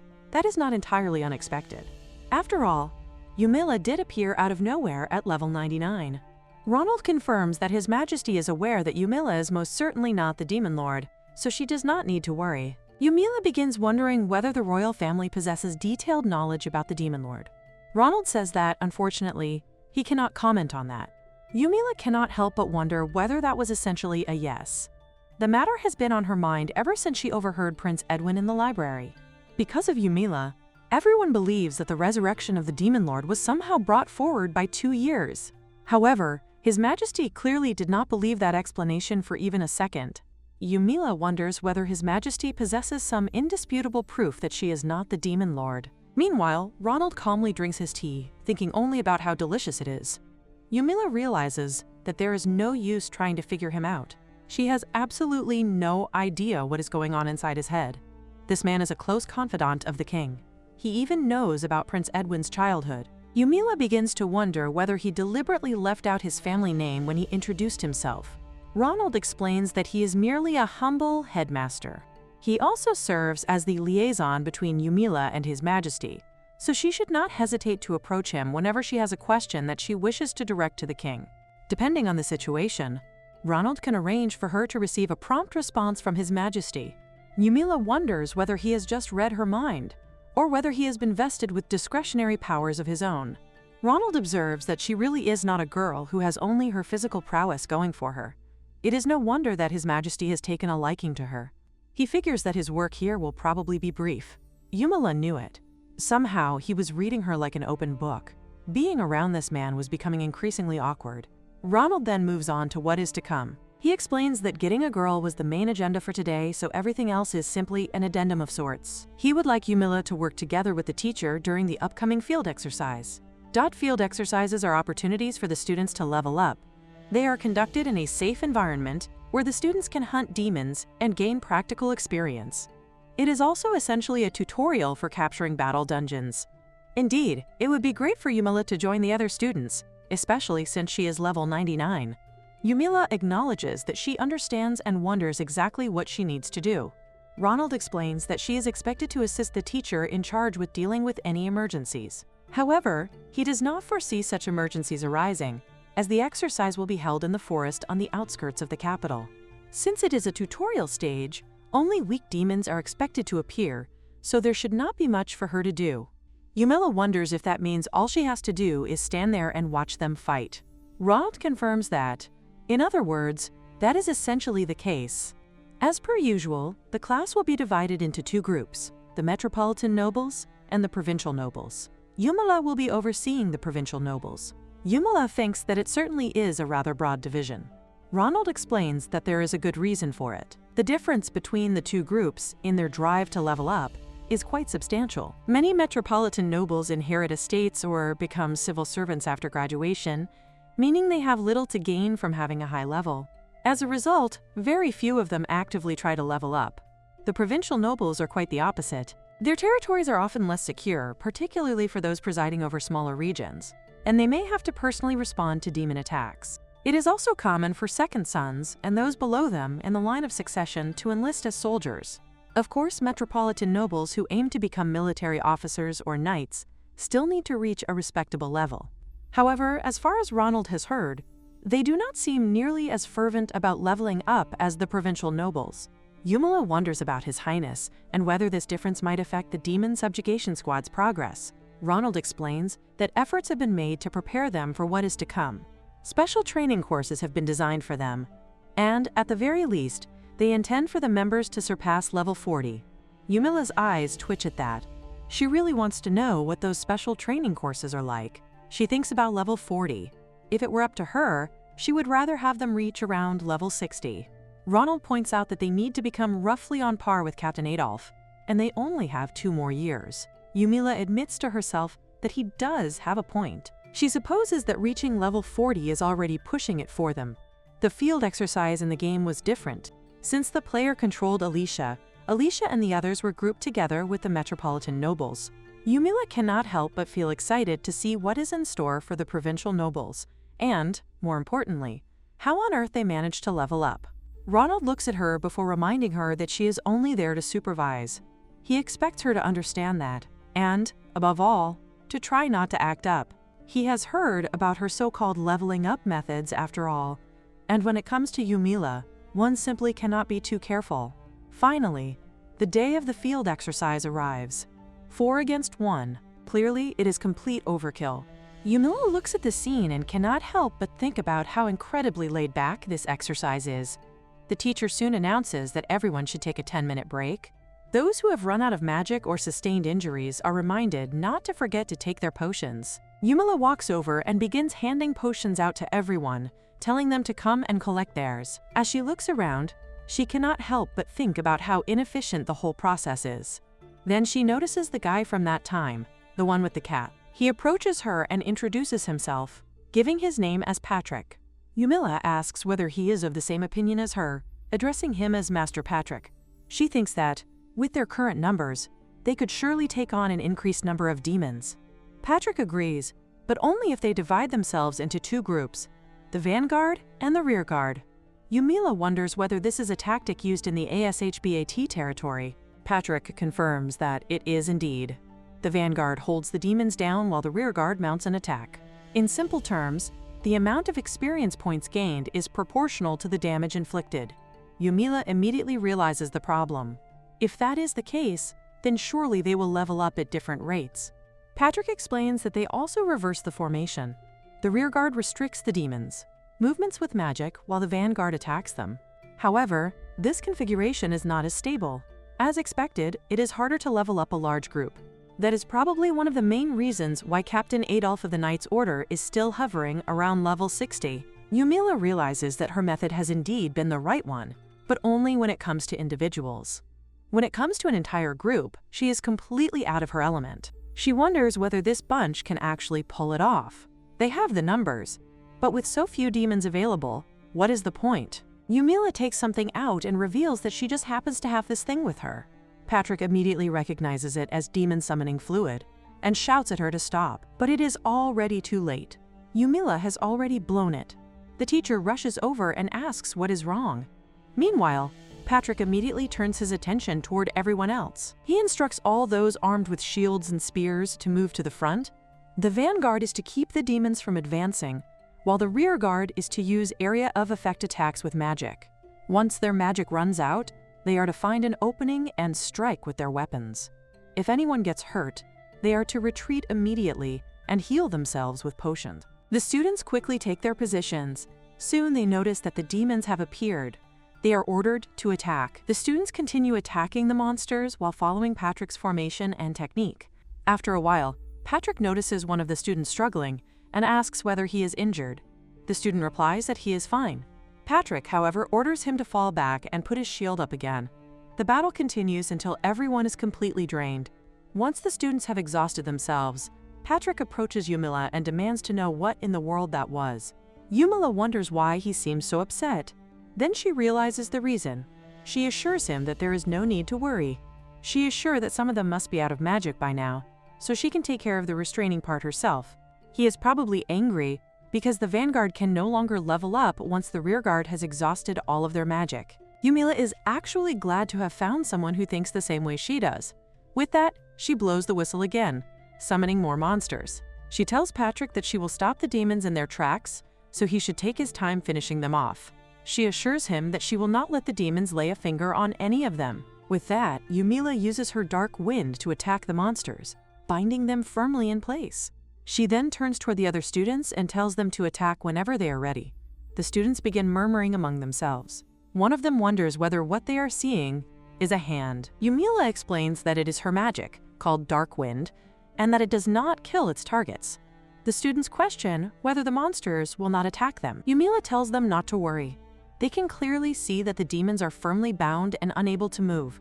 However, the students are still hesitant. Their concern is not about the demons anymore. They are talking about her magic. With that, Patrick goes ahead and starts slashing at the monsters, assuring everyone that, as they can see, he is perfectly fine and that his hands are completely safe. Everyone becomes extremely relieved, which makes Yumila wonder if they have all been referring to her magic. Is it really that frightening? She then turns to the teacher and asks whether the magic stones are to be distributed on a first-come, first-served basis. The teacher confirms that this is indeed the case. Patrick then asks Yumila to please warn him the next time before she blows up the demon summoning fluid.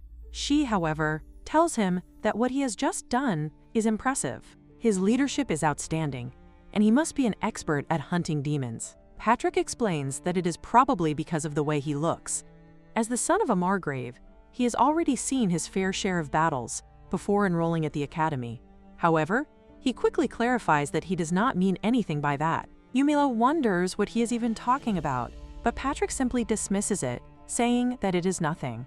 Just then, they notice a monster heading directly toward them. Patrick immediately moves in front of Yumila to protect her. The monster lunges forward and bites down on his hand, but Yumila quickly steps in from behind and delivers a powerful punch to the monster, sending it crashing to the ground. She then assures Patrick that she will make his hand as good as new before beginning to heal it. In this world, whenever people think of something beautiful, such as light magic naturally comes to mind. However, the concept of healing also exists within dark magic. In the game, Yumila had never been able to use this particular ability herself. There is, however, one major downside to it. It is incredibly disgusting. Yumila finishes the spell and believes that it has done the trick. She then checks whether Patrick is feeling any pain. Patrick assures her that he feels nothing and that he is perfectly fine, thanking her for healing him. Yumila feels relieved.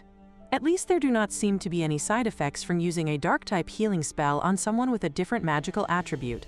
She then wonders why Patrick jumped in front of her in the first place. Patrick apologizes and explains that he simply thought she was in danger. Yumila cannot help but question that reasoning. Danger? She is level 99. Patrick, however, tells her that she should take better care of herself. He points out that she does not even have a protection charm on her and insists that it is always better to be safe than sorry. His words leave Yumila thinking. This person had genuinely tried to protect her. He had not done it because he knew about her strength or because he expected anything in return. He had acted purely out of genuine concern for her safety. Realizing this, Yumila quietly thanks him. No one has ever done something like that for her before, and somehow, that realization makes her blush. The day after the field exercise, as expected, Yumila is summoned to the headmaster's office because of her decision to blow up the demon summoning flute. Ronald remarks on how interesting it is that the concept of healing also exists within dark magic. Yumila confirms that it does, and explains that it can even regenerate an entire arm. Sure enough, Patrick has already given Ronald a detailed account of what happened yesterday. Ronald is showing far more restraint than Patrick did, but Yumila feels that she really cannot take much more of this. Was her method of leveling up truly that objectionable? Ronald then asks whether, when she says that dark healing magic can regrow limbs, she is speaking from personal experience. Yumila confirms that she is. She has, in fact, had her entire arm cleanly severed before. The statement makes Ronald visibly twitch. He simply acknowledges that he understands, and Yumila realizes that she has narrowly avoided making things even worse. It was a close one. If the attack had been only a few inches higher, she would have lost her head instead. She begins to wonder whether healing magic can regenerate a head as well. Surely it cannot. At least she hopes not. Well, enough about her. Yumila asks how His Highness and his entourage fared during the field exercise. Ronald explains that Prince Edwin, Master William, and Master Oswald performed reasonably well, as far as he can tell. In fact, they were the only students who managed to defeat any demons. According to the report, Mr. William launched a full-out one-slot attack, while His Highness and Master Oswald dealt with the weaker remnants. For what it is worth, the three of them were able to work surprisingly well together. They are not childhood friends for nothing, Ronald supposes. Apparently, they took care of all the demons themselves, while the other students showered them with praise. They can only hope that all that admiration does not go to their heads. Yumila considers that perfectly fine, but then she asks about Miss Alicia. Thanks to her affinity for light magic, Alicia was accepted into the Royal Academy despite being a commoner. More importantly, she needs to level up and improve her mastery of light magic. Ronald informs Yumila that Alicia was not able to defeat even a single demon. Yumila wonders whether Alicia simply was not particularly enthusiastic about fighting. Ronald explains that, according to the report, even if Miss Alicia had been raring to go, it would not have made much difference. His Highness and his friends had probably wanted to show off in front of the girl they liked. He would like to say that this is simply what it means to be young, but there is a more important matter at hand.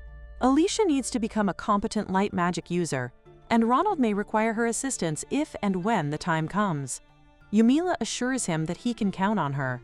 She decides that she will simply throw Alicia into a dark dungeon, crawling with demons. That should certainly spur Alicia's growth, and Yumila is sure that everyone will be pleased with the results.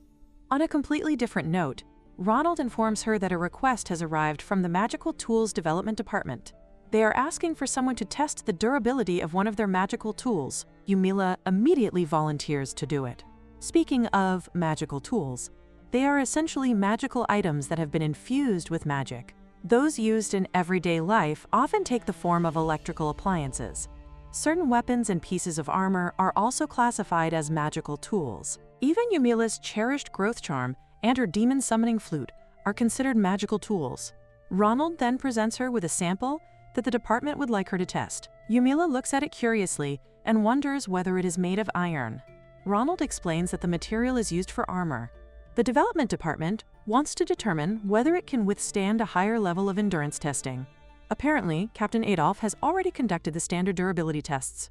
Yumila barely gets a chance to consider the material before she bends it with ease. She looks at the bent piece and remarks that it is simply far too easy to bend.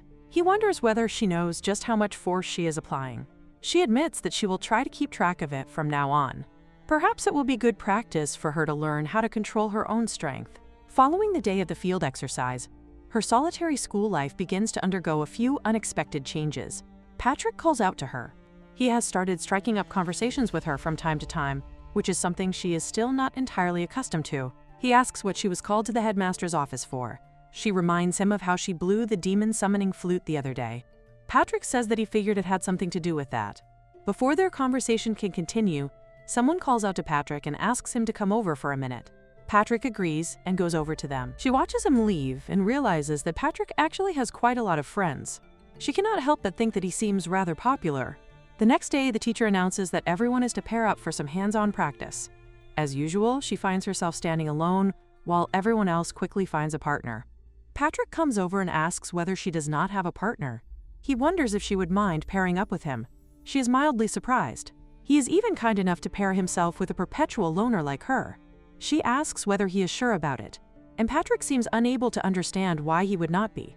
He acts as though there is nothing unusual about the idea at all.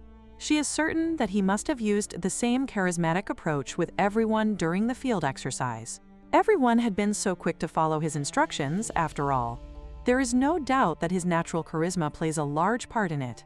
And, for some reason, his voice seems to ring especially clearly in her ears. She tells Patrick that she hopes he will pardon her rudeness. But he does have friends, does he not? Patrick assures her that she does not need to worry about it. He owes her one for healing his injury. She cannot help but think how noble of him. She tells him that he really should not trouble himself. Besides, he had a potion on hand, did he not? Patrick accepts her point and says that, in that case, he will simply pair up with somebody else. However, she immediately stops him. On second thought, she admits that she does think he owes her after all. She did heal his injury in the underground dungeon after all. At that, Patrick chuckles, reminding her that she was the cause of the injury in the first place. She cannot believe that they are actually exchanging friendly banter over something as simple as choosing partners. This is the closest she has ever gotten to anyone since she was born into this world. As they begin their practice, she watches Patrick's swordsmanship closely. His movements are elegant, yet somehow beautiful. Every motion is short and deft, with a clear focus on achieving results while maximizing efficiency. She applies that same philosophy to her own method of leveling up, but somehow, seeing it from Patrick feels completely different. The reason is as plain as day. He is simply far more skilled than she is. Once again, she loses control of her strength and causes Patrick to fall. She immediately apologizes, feeling frustrated with herself. She still cannot properly control her strength, so she needs to be more careful. Patrick quickly gets back on his feet and assures her that, thanks to her magic, he is completely fine now. She apologizes again, but she also thanks him for the fight. Patrick seems to brush it off, implying that he did not put up much of a fight in the first place. She immediately disagrees. That is not true at all. She has learned a great deal simply from watching his swordplay, and his technique is far superior to hers. She knows that she is relying heavily on her high-level reaction speed and overwhelming physical power. That is why she asks him not to look at her as though she is already some kind of unbeatable monster. Patrick, however, begins to wonder about something. If she has been watching his swordplay and learning from it, does she really think she needs to become stronger? After all, she is already incredibly powerful. He wonders whether she is already strong enough for the kind of world she intends to fight in. His question makes her stop and think. Now that he has mentioned it, she realizes that she can probably already defeat the Demon Lord. If that is the case, then where is the point in becoming even stronger? But this world is vast. It extends far beyond the boundaries of the map that existed in the game. The moment she thinks of the Demon Lord, another thought follows naturally. It would not be surprising if there are beings in this world who are even stronger than she is. She cannot assume that the Demon Lord is the strongest existence simply because that is how things were presented in the game. Patrick then wonders whether the rumors are really true, that the Demon Lord will rise 2 years from now. She says that who knows? Perhaps Prince Edwin is simply deluded, or perhaps the king is trying to keep something under wraps. That is a lie. She knows for a fact that the Demon Lord's resurrection is true. Patrick says that it is hard to say for sure, As for the Demon Lord's resurrection being merely Prince Edwin's delusion, there are so many awful rumors swirling around the prince lately that it cannot simply be written off as a lie. He has been acting all lovey-dovey with Alicia on campus, throwing decorum completely to the wind. He even tucks into the lunches Alicia makes for him in the courtyard, as though there is nothing unusual about it. On top of that, the news that Alicia has been summoned to the royal palace has spread throughout the school. Considering the way the prince has been behaving recently, it is no wonder that people are beginning to think he has become deluded. Such whispers are only growing louder by the day. And yet, the rumors that she is the Demon Lord refuse to die down. Far from disappearing, they seem to have been rekindled in the wake of the field exercise incident. She calls out to Patrick and asks whether he really does not think that she is the Demon Lord. Patrick points out that the Demon Lord is supposed to be a man, is he not? He also says that he hates the fact that she is being accused simply because she has black hair and can use dark magic. Frankly, he thinks that anyone who brands her as the Demon Lord for no other reason is simply ignorant. When Patrick was little, he used to worry about his own hair color because it bordered on black. It all began when some of his relatives referred to it as blackish. His family reassured him that they were not bothered by it, but he has always disliked the particular shade of his hair. She tells him that, if anything, she thinks his hair is closer to white. Patrick says that it only seems that way compared to hers. That is precisely why he admires her so much. She is not ashamed of who she is, despite having pitch black hair. He vows that he will never despise or disparage her simply because of the color of her hair. She thanks him. For what it is worth, she thinks his hair is actually gray, and she thinks it looks lovely. Patrick thanks her in return, saying that he thinks her black hair is gorgeous. With that, the two of them decide to have another fight. She asks whether they should have another match, and Patrick sees no reason why they should not. However, once again, he ends up flying through the air. She immediately apologizes, repeatedly saying that she is sorry. Patrick assures her that he is fine and that the pain is already gone. He adds that her healing magic certainly feels good, despite how disgusting it looks while she is using it. With that, he gets back on his feet and tells her that she is amazing at using dark magic and everything. She modestly says that she simply got a little lucky. The magical attributes a person can tap into are determined from birth, after all. But Patrick clarifies that this is not what he means. Even if he had possessed the ability to use dark magic, he probably would have tried to conceal that fact. The same goes for her hair. She does not reject who she is. He says that being able to do something like that is not something just anyone can manage. He remembers being there when she was called out by the upperclassmen. She remained completely unfazed, even though she was speaking to a senior. And when her hair color was brought up, she did not lose her cool. At the time, he could not help but marvel at her strength. Just so they are clear, he is not talking about her level. She tells him that she is not that oblivious. Nevertheless, she thanks him. Later that night, she lies in bed, staring into the darkness. Come to think of it, she has not really given the original Yumila much thought. She begins wondering whether the original Yumila was able to use dark magic from the moment she was born. According to the game, her powers were only awakened after she fell to the dark side. That was how it had been explained in the game. But what if the game was wrong? It is only a hypothesis. But what if the game's Yumila had been hiding the fact that she could use dark magic during her time at the academy? If that were true, then she must have harbored a deep hatred for the heroine, who proudly wielded light magic and was beloved and admired by everyone. The more she thinks about it, the more complicated the possibility becomes. But she eventually decides that what happened in the past is in the past. The next day, Patrick makes it clear that he does not think he needs to remind her, but she is absolutely not allowed to blow that demonic fluid. She immediately protests that she has already had more than enough of the principal's lecture, so he should not start as well. Patrick then asks whether she brought it with her. She admits that she did, but insists that she promised she would not blow it. With that, Patrick makes sure she understands that she is not going to burn the entire forest down simply because she happens to be bored. Yumila assures him that she understands. Today, she is the designated battlefield healer after all. This is only a practice session, not an all-out war. However, it does not take long for her to become incredibly bored while sitting around and watching everyone. This is precisely why she has been assigned to supervise in the first place. She begins observing the students carefully. At first, everything seems to be progressing smoothly. However, something feels different compared to the previous session. The students are beginning to grow overconfident. They are becoming too relaxed, And Yumila knows that it is precisely at times like these that people become the most vulnerable. Suddenly, Yumila notices something and immediately rushes toward one of the students, asking whether everything is all right and hurrying over to them. She uses her healing ability on the injured student and soon restores them completely, assuring them that they are as good as new. How strange. She had thought everyone would appreciate healers much more.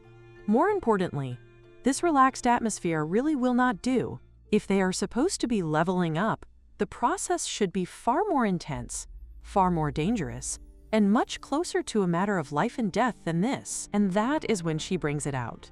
Before she can do anything with it, Patrick immediately rushes over and takes the demonic fluid from her. His reaction makes it abundantly clear that he wants to know exactly what she thinks she is doing and why she even brought something so dangerous in the first place. Yumila argues that it is only dangerous if everyone simply stands around and does nothing. The students need to be challenged, and she cannot understand why Patrick does not see that as well.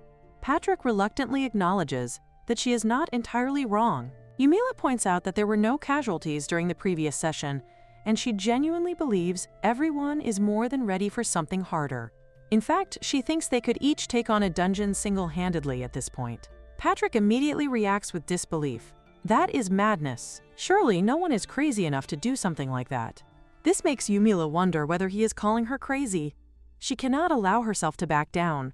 Her identity is at stake. Yumila firmly maintains that what they have been doing is simply far too inefficient. It is such a waste to have multiple people gang up on low-level demons. Instead, they should be allowed to challenge stronger demons and push themselves to their limits. She reminds Patrick that he had agreed with her before. Even so, his current reaction is hardly encouraging. Yumila realizes that she simply needs a way to make sure everyone stays on their toes. And then she comes up with one. They do not need the flute after all. She decides that she can deliberately injure the students herself and then heal them with magic afterward. Surely, after experiencing a little pain, they will take the training much more seriously. Yumila assures Patrick that he does not need to worry. She is certain that she will be able to control her strength and, in all probability, no one will actually die. Patrick is horrified by what she is saying and demands to know what on earth she is even thinking. Yumila, however, realizes that he has a point. Perhaps they should not be the ones to decide. Instead, they can simply put the matter to a vote. She turns to everyone and presents them with the choices: the demon summoning flute or grave bodily harm. The demon summoning flute wins by an overwhelming landslide. Everyone seems to agree that it is obviously the better choice, and Yumila immediately realizes that she has made a terrible mistake. She completely forgot her manners and became far too fired up whenever the subject of leveling up came around. After all, she is the daughter of a count, while Patrick is the son of a margrave. His social status outranks hers. If she were to incur the wrath of the Margrave family, House Dolkness would undoubtedly see its position within the aristocratic circle decline. Not that Yumila truly cares about that. Her family has brought such consequences upon themselves, after all. The only thing that troubles her is that she might feel a little lonely if Patrick were to come to hate her and never speak to her again. She notices that Patrick is using wind magic to carry his commands, allowing his voice to resonate clearly throughout the entire area. At the same time, he is using earth magic to make sure that no one loses their footing. It is an amazing feat, one that Yumila knows she would never be able to imitate. Patrick may very well be a genius when it comes to team battles. She wonders how she is supposed to face him after all of this. Eventually, Patrick addresses everyone once it seems that things have finally calmed down. Yumila also tells everyone that they have done a good job. She then admits to Patrick that he was amazing. The other students immediately begin cheering for him as well, praising his incredible use of wind magic to issue commands across the battlefield. Yumila watches as Patrick becomes surrounded by the students. In the end, she returns to the academy without saying so much as a word. She wonders what she should do. At this rate, Patrick may genuinely come to hate her and never speak to her again. Thinking back, the Yumila of the past would not have cared in the slightest about what might have happened. She would never have given such things a second thought. Suddenly, someone calls out to her. It is Alicia. Yumila turns toward her and asks what she wants. Alicia approaches and bows to her, sincerely apologizing for calling her the Demon Lord the other day. She admits that she never intended to cause Yumila distress with such a thoughtless remark. Yumila realizes that the girl standing before her must have been frightened of her to begin with. She never expected Alicia to be capable of apologizing to someone she had previously slighted. Perhaps she really is a good girl after all. But at that very moment, Edwin arrives and immediately tells Alicia to stay away from Yumila. Edwin knows. In fact, he knows all about the field exercise. He knows that Yumila used a demon summoning flute and made the entire class fight hordes of demons. He even questions whether she was trying to kill someone and make it look like an accident. Yumila thinks that the situation seems to have been blown slightly out of proportion. Rumors have a tendency to become exaggerated as they spread. Still, she did act out of order, so she does not think she has any right to defend herself. She simply stands there, unable to think of anything to say. In this academy, in this world, she is an outsider if she continues concealing her true self. Perhaps there would be a place for her in some quiet corner of the classroom. She might even be able to remain there without causing any more trouble. But even then, she would never truly fit in. She does not even have any friends. Yumila wonders what the point is of going that far just to fit in. She would rather disappear first. Perhaps she could buy some inconspicuous clothes and flee to the countryside undercover. That would be much simpler than all of this. But even if she were to flee, would there actually be a place for her in this world? Suddenly, someone tells Edwin to please wait. It is Patrick. Patrick points out that although Yumila did blow the demon summoning flute, she only did so because Edwin was slacking off. From his perspective, she did not do anything wrong. No Yumila knows that she is still in the wrong. Indeed, she is. Even so, Patrick explains that Yumila's methods were well received by the provincial nobles. Furthermore, she did not violate any of the kingdom's laws or the academy's rules. Therefore, he humbly asks Edwin to let the matter go. With that, Edwin announces that they will be taking their leave and tells Alicia that they should go.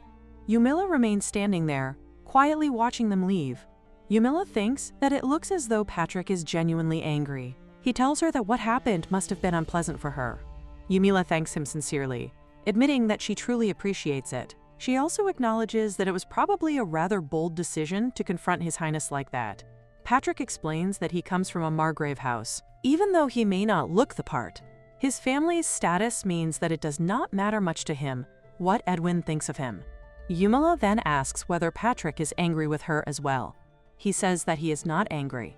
Rather, he was astonished by how little Edwin behaves like a member of the royal family. But that is not what Yumila meant. She apologizes for what happened earlier, admitting that she became too excited and ended up speaking out of turn. Patrick tells her not to worry about it. It is not as though she said anything terribly offensive to some overly proud little noble. He does not mind at all, so he asks her to feel free to drop the formalities when speaking with him. This makes Yumila wonder whether nobles are usually so obsessed with social conventions. She wonders whether it is really all right for her to be so casual with him. Patrick explains that he is not particularly concerned with their rules and customs. There are far more important things for her to worry about than maintaining every little social convention. With that, he asks whether they should head back to class. Yumila calls out to Patrick and thanks him once again. Patrick's eyes widen at the sight of her smile. He remarks that it is rare to see her smile like that.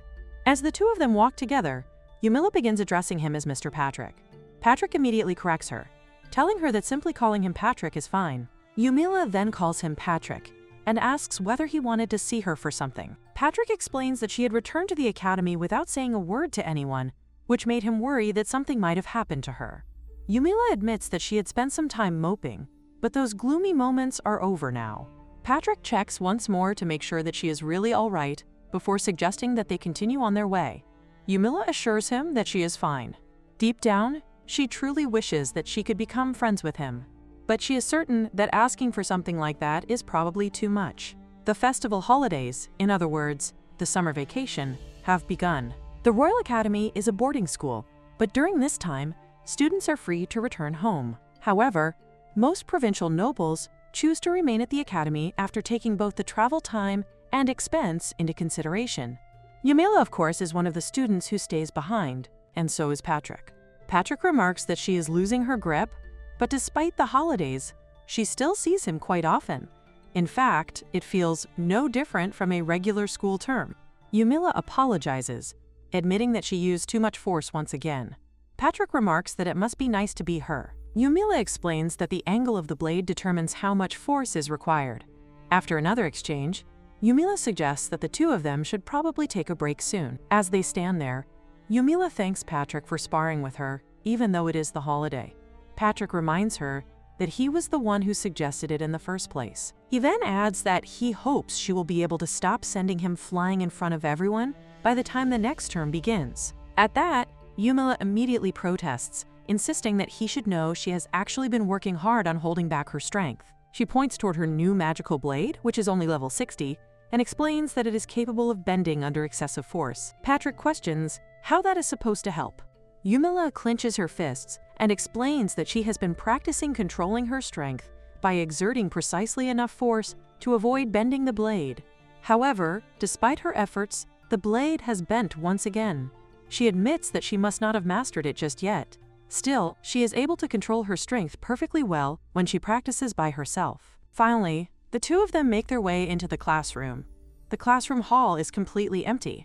The metropolitan nobles are busy occupying themselves with parties and finding ways to escape the summer heat. Thanks to that, the campus is practically deserted. Yumila cannot say that she dislikes the peace and quiet. There is still so much to do in this world. Even during the summer, someone approaches her and calls out, explaining that they are having trouble with a particular subject and asking whether they might bother her for some advice. Yumila says that she does not mind at all and asks how she might be of assistance. The girl thanks her very much. It is the first time Yumila really stops to think about it. The rumors surrounding her have not actually been all that bad when she comes to think of it. The provincial nobles have even begun talking to her. Granted, it is only those from her own class, and they only approach her when Patrick is around. Patrick also looks toward her as Yumila asks the students whether they have any other questions. The girl says that they do. The two girls rise together when they are left alone. Yumila immediately assumes that they must have been training in order to level up. Could it be that the girls are interested in leveling up too? Her assumption makes the girls visibly jolt. Yumila tells them that, if that is the case, they only need to let her know. She happens to know just the dungeon for the two of them. She even offers to blow her demon-summoning flute for them, free of charge. Patrick immediately shouts at her, questioning why she always jumps to conclusions and pointing out that she is frightening the girls. Yumila wonders why he is making such a fuss when she is merely talking about leveling up. Patrick tells her that she should try hearing them out first, instead of immediately making assumptions. Hearing them out, Yumila wonders. She is not deaf. Nearby, people begin murmuring among themselves, commenting that Miss Yumila and Mr. Patrick are just like a wild beast and its tamer. Some even say that they can completely see the two of them as brother and sister. Yumila does not think that she and Patrick are anywhere near that close. She can only wonder when the gossip surrounding the two of them will finally come to an end. Yumila notices that someone is talking about Alicia, saying that the girl needs to learn her place. Alicia's reputation has not been particularly good these days. If Yumila remembers correctly, rumors had spread about Alicia being summoned to the palace, despite her common birth. She may possess the rare ability to wield light magic, but there are still many people who believe that she is getting ahead of herself. It certainly does not help that she has been rubbing shoulders with people in high places. Patrick then tells Yumila that he has something to attend to tomorrow, so he will not be at school. Yumila says that it is a shame. Patrick warns her not to do anything funny while he is gone. Yumila immediately questions what he means by funny. The next day, Yumila decides that she will read everything she can get her hands on in the library. It has recently come to her attention that she is completely hopeless when it comes to anything other than magic. By observing Patrick, she has come to realize the importance of technique, as well as the ability to issue commands and formulate plans. Those skills will prove necessary in her quest to become even stronger. Technique and strategy. Patrick has helped open her eyes to their importance, and she cannot thank him enough. But where should she start? Perhaps military strategy, she wonders. Or maybe a book on history would be a better choice. As she walks toward the library, she suddenly notices Alicia and immediately hides from her. Yumila cautiously glances in Alicia's direction, wondering whether she is alone. It looks like those three are not with her. Yumila is relieved. If they had been there, she would never have been able to read in peace. Still, she wonders what Alicia is doing all by herself. Alicia soon notices Yumila and calls out to her, saying that she needs her help, and asking whether Yumila could teach her what she knows about magic. Yumila asks Alicia to let her get this straight. She is having trouble leveling up, right? This must be related to the special training course that the prince had mentioned. Yumila cannot help wondering what it is actually like. Alicia confirms that it is. She explains that she was told to take a break in order to clear her head, but there simply is not enough time for her to return home. Besides, she is still too frightened to venture into town by herself. Yumila wonders about His Highness and his companions. Does Alicia need a female friend to spend time with because she has no one else? She then asks Alicia why she chose her. Surely there is no shortage of talented people and instructors at the palace. Alicia explains that there is not. However, because light magic is so rare, there is hardly any literature available about it. Even the instructors are essentially figuring things out as they go. Because of that, Alicia decided to take charge of her own learning. She had hoped to begin by seeing whether the library had anything useful to offer. If even the Royal Library had nothing about light magic, then the Academy's library probably would not have anything either. Still, Yumila is glad to see that Alicia is making an effort.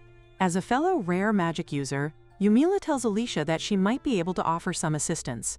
Alicia questions whether Yumila truly means it. Yumila cannot help thinking that Alicia has the smile of a heroine. Alicia then asks Yumila how she mastered her dark magic. Yumila knows she cannot possibly tell her that she learned it through a game. Of course, that very same game has also made her familiar with the light magic Alicia wields. However, it would be strange for Yumila to know so much about a form of magic that has barely been recorded in any literature. She wonders what she should say. Eventually, she tells Alicia that she imagined herself as a superhero. Right, Alicia probably has no idea what she is talking about. Yumila quickly decides that they should try this again. She asks Alicia what the very first thing that comes to mind is when she thinks of light. That, Yumila decides, will be a good place to start. Alicia thinks for a moment before recalling the stars that she once gazes upon with her grandmother back in the countryside. In the countryside where she grows up, there are no tall buildings to obstruct the view of the night sky. Instead, there is an endless sea of stars spread across the heavens, creating a truly magnificent sight. Yumila imagines that, out of courtesy, she might have shared such a memory with His Highness if she were in Alicia's position. Alicia, however, believes there is no way Edwin would care about something that happened in the countryside. His Highness is a member of the royal family after all. Surely, when it comes to matters concerning the kingdom, he does not discriminate against something simply because it comes from the countryside. Yumila herself has a pretty good clue about the truth. Forget the kingdom. Even if the subject has nothing to do with the kingdom at all, Edwin will listen to anything as long as it comes from Alicia. This realization makes Alicia happy, and she immediately thanks Yumila for her help before announcing that she will be taking her leave. Afterward, Yumila is seen sitting in the library, quietly reading books. She spends the entire day buried in them, enjoying the rare peace of having the whole library to herself, when Patrick suddenly arrives. He checks to make sure that she has not caused any trouble. Yumila assures him that, as he can clearly see, she has spent the entire day surrounded by books and has rather enjoyed having the entire library to herself. Patrick points out that she will have a difficult time putting all those books back by herself, so he offers to help her. He then remembers that there is also a parcel for her, which has been sent by the Queen. Yumila wonders whether he has been to the palace, and Patrick confirms that he has. She remarks that he must be quite busy, being the son of a margrave and all. Patrick admits that she could certainly put it that way. Yumila then suggests that they enjoy the confectionaries together in her room.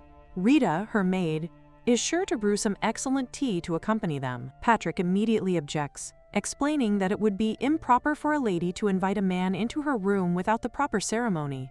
Yumila realizes her mistake and apologizes. Patrick quickly clarifies that he is the one who should apologize, admitting that his response is unbecoming of him. Yumila therefore suggests that they have the confectionaries in the dining hall instead. Patrick agrees, making it clear that he is perfectly fine with the arrangement as long as she is. The two of them soon find themselves sitting together in the dining hall. Yumila notices that Patrick is not eating very much, and wonders whether that is all he intends to have, encouraging him to take another confectionery. Patrick maintains that, when it comes to sugar, moderation is key. With that, the two of them settle into eating their own treats. After taking a bite, Patrick admits that the confectionery is good. Yumila is pleased, knowing that he would like them. Patrick points out that he knows perfectly well that she did not make them herself. Nevertheless, he adds that he is looking forward to sparring with her again tomorrow. Yumila feels the same way and looks forward to their next match as well. With that, The estival holidays pass peacefully and without incident after the summer vacation comes to an end. It is time for one of the Academy's major events, the martial contest. The tournament consists of two categories: a swordsmanship tournament, in which students compete against one another in one-on-one matches, and a point-graded magic competition.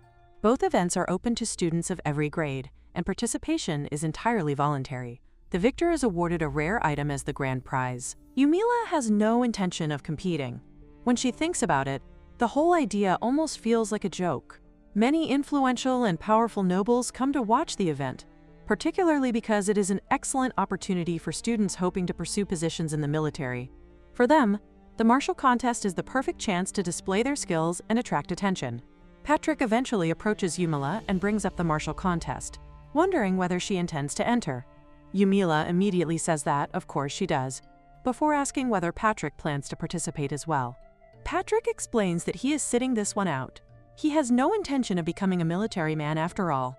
He admits that winning the tournament is certainly an honor, but he questions who would even want the prize being offered this year. Yumila already knows that it is a rare item, and she suddenly realizes that it is something Edwin might have wanted. It is a dark magic amulet. Patrick points out that Yumila is the only person who uses dark magic, and it is not as though she needs to become any stronger than she already is. Yumila immediately declares that she wants it. More accurately, she needs it. She must have it, and she is willing to do whatever it takes to obtain it. Patrick can only beg her to calm down. Yumila knows that she must register immediately. She heads straight to Ronald and asks whether, as a student of the Academy, she is permitted to enter the competition. Ronald is literally frightened by how intense she has suddenly become. He assures her that she is indeed allowed to enter, while simultaneously asking her to give him a little space. Yumila realizes that she has become slightly overexcited. She needs to sell herself, but more importantly, she needs to calm herself down. It is not as though the prize is going to run away.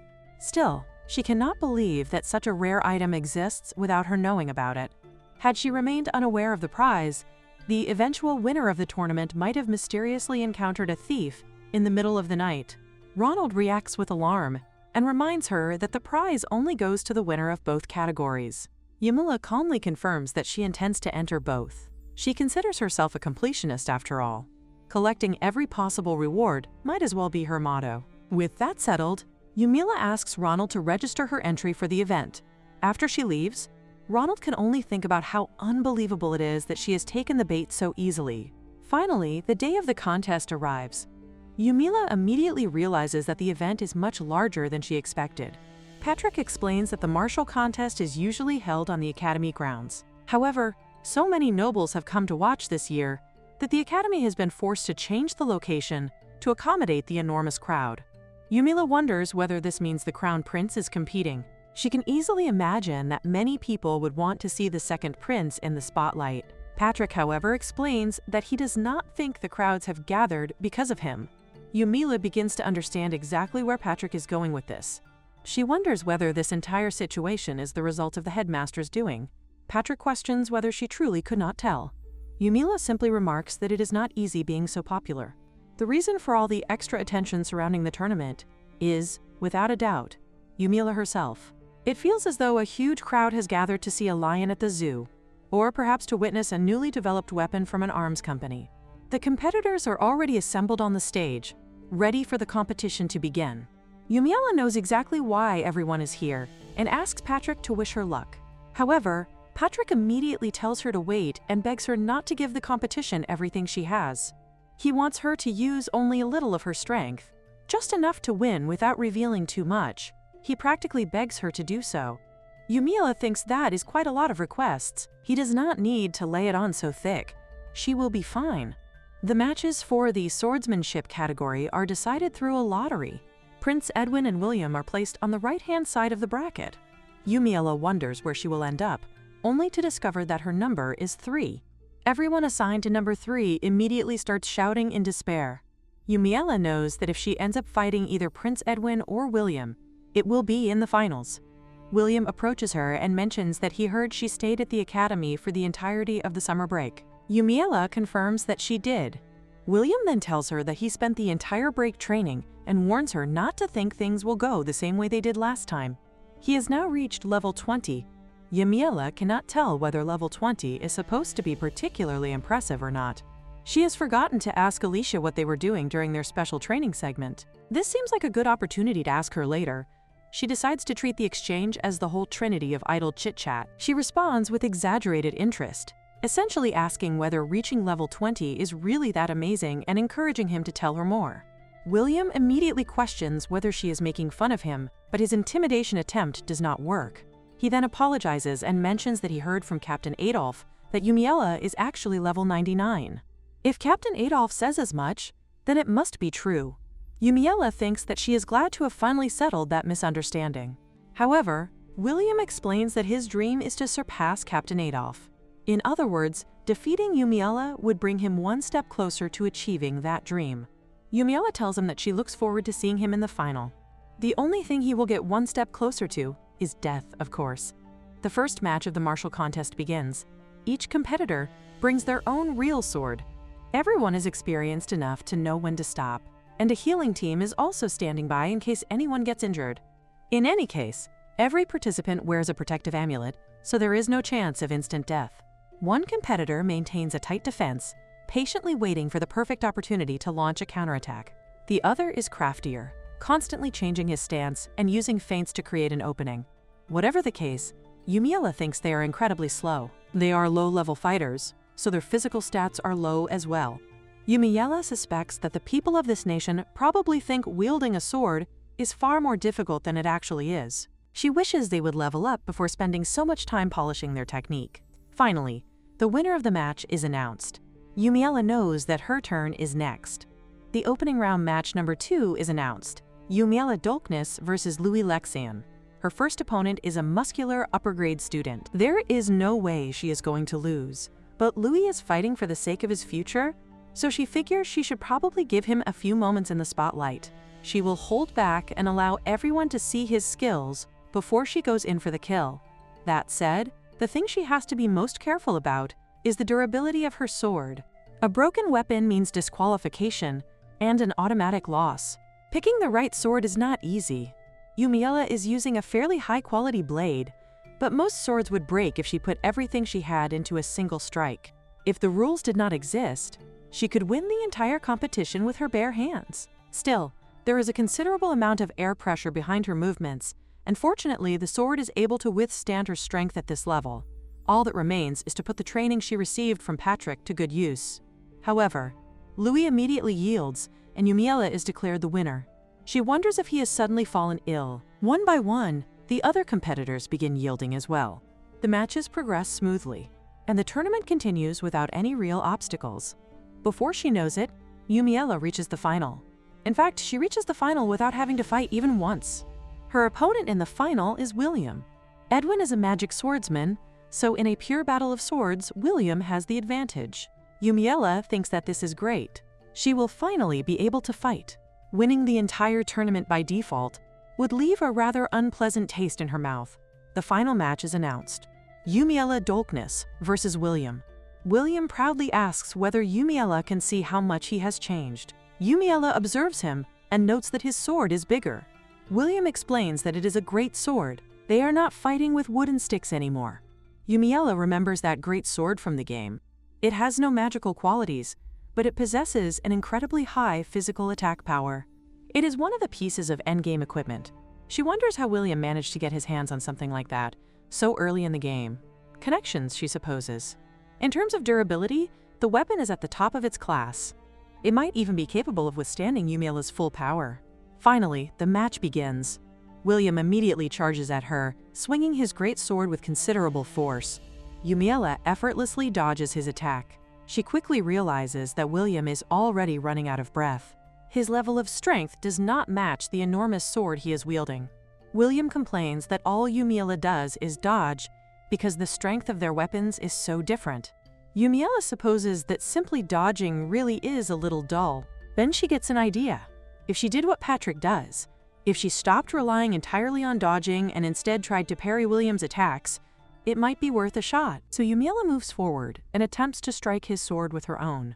But she immediately remembers the rules. If a weapon breaks, it means disqualification. She cannot afford to break his sword with her own. Instead, Yumiella uses her fist. Her punch strikes the great sword and shatters it. William is left staring in disbelief, shouting about his sword and wondering how it could have broken against something so flimsy. Yumiella is relieved that nobody seems to have noticed exactly what she did. With that, she is announced as the winner of the swordsmanship tournament. It happens before she even realizes what she is doing, but at least the entire thing is over so quickly that William does not have time to see what really happened. Yumiella is incredibly relieved that there is nobody in the audience with a high enough level to notice her movements. Unfortunately, Captain Adolf has seen everything. He witnesses Yumiella breaking a great sword with her bare hands. The World of Sword March tournament comes to a close, and the magic competition begins. The contestants perform their magic in honor of Lvl, with victory being decided according to the points awarded by the judges. All of the judges are royal sorcerers, making their evaluations highly authoritative.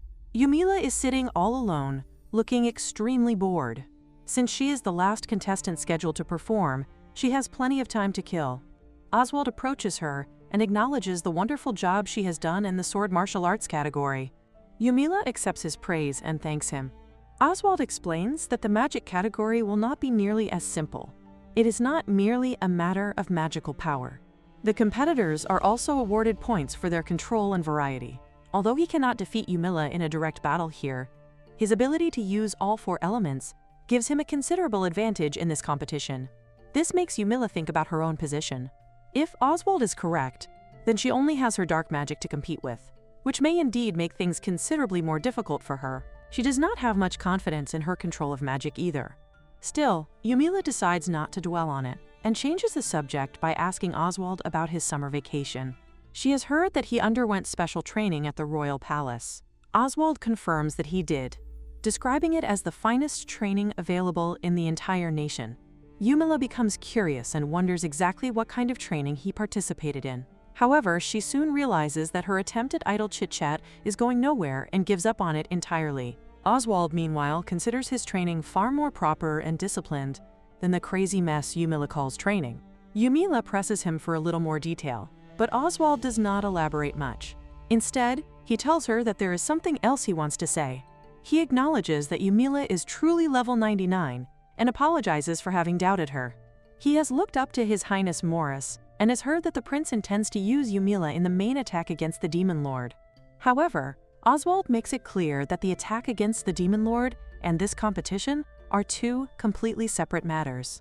Yumiella is still someone he detests, and that feeling has not changed. As far as the competition is concerned, he intends to give it his absolute best. The chief royal sorcerer is chosen through the judges, and Oswald intends to become the finest mage in the nation. Winning this competition is simply another step toward achieving that goal, and he fully intends to claim victory today. Yumiella, for her part, has no intention of losing either. She is determined to give the competition everything she has. Then Yumiella wonders where Alicia is. Oswald explains that Alicia will be coming up soon and is currently getting ready. Yumiella begins to wonder whether things may not have gone well for her. Finally, Alicia is announced, and she steps forward to perform. She uses her magic, Sun Rain. The spell creates the star-filled sky that Alicia once saw together with her grandmother. It is a beautiful memory, and she realizes that she really can accomplish it when she puts her mind to it. Of course she can. From the very beginning, Alicia has possessed the latent potential of a hero within her. The moment the magical drops touch Yumiella, however, they disappear. Perhaps it is because of their opposing types of magic. The spectators begin murmuring in surprise as Alicia receives an impressive score of 88 points. Light magic is certainly a rarity. The sheer beauty of Alicia's spell earns her a tremendous score, while its rarity and uniqueness are also rewarded by the judges. With such a high score, Alicia may still have a real chance at victory. Even Yumiella did not expect Alicia to make it all the way to the final round while sitting in first place. Finally, it is Edwin's turn to perform. Prince Edwin demonstrates his ability to use all 4 elements. His fire and water magic are passable, while his wind and earth magic are considerably lacking.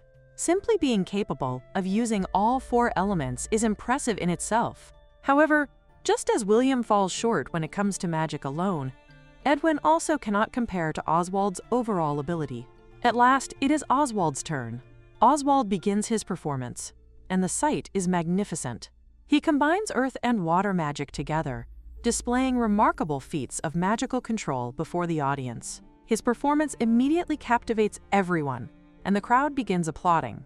Oswald may not possess perfect precision with every individual type of magic, but he has an extraordinary ability to control their power and combine different elements together. His confidence and arrogance suddenly make much more sense. The spectators begin murmuring among themselves as the result is revealed.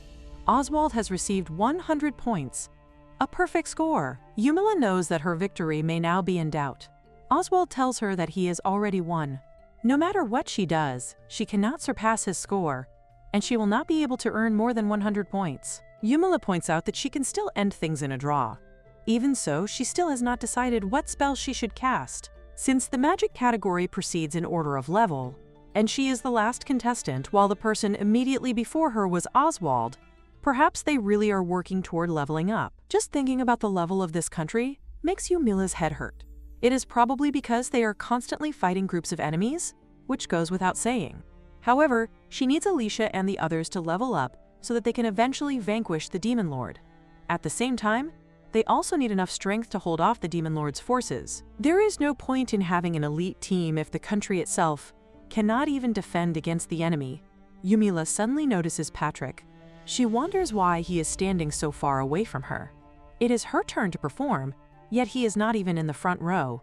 Oh well. Yumila calls out to Patrick and tells him to watch her, assuring him that she is about to put on a show that he will be able to see even from all the way back there. Patrick becomes extremely startled by her words. Yumila, meanwhile, wonders why he takes a step backward. The final contestant, a first-year student, is Yumila, the dark magician. At this point in the competition, she cannot do anything about her control. There is simply not enough time left to improve that aspect of her performance.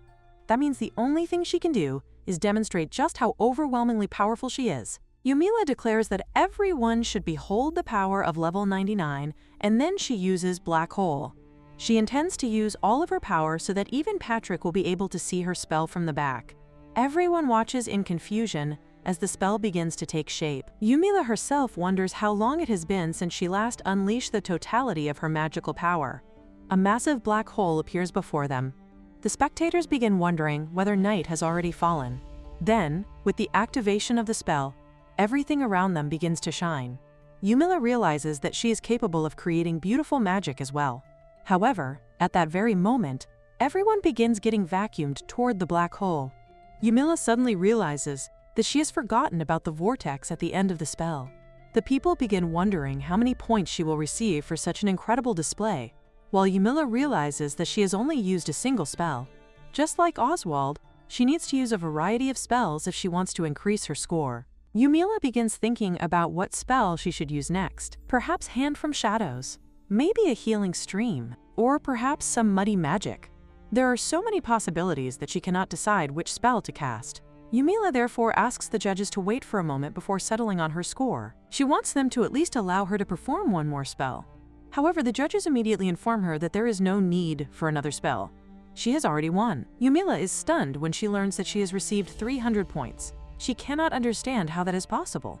Wasn't 100 points supposed to be a perfect score? She has won both divisions of the martial contest. As her reward, Yumila receives the Dark Magic Amulet. She is congratulated on her victory and accepts the congratulations with thanks. With the amulet, her magical power increases even further. The knight wonders whether Yumila really needs the amulet. From his reaction, it is clear that he does not understand just how marvelous the object truly is. Yumila cannot help but think that far too many people in this world fail to understand the true worth of an extraordinary object. But she is certain that, at the very least, Patrick will. However, Patrick also asks whether she really needs that amulet. She wonders if she should give him a demonstration of the amulet's effect right here. He also tells her one more thing. She should not go around decimating souls with her bare hands. It is morning. Patrick approaches and greets Yumila, but before he can say anything, she wishes him good morning. He immediately asks what has happened to her.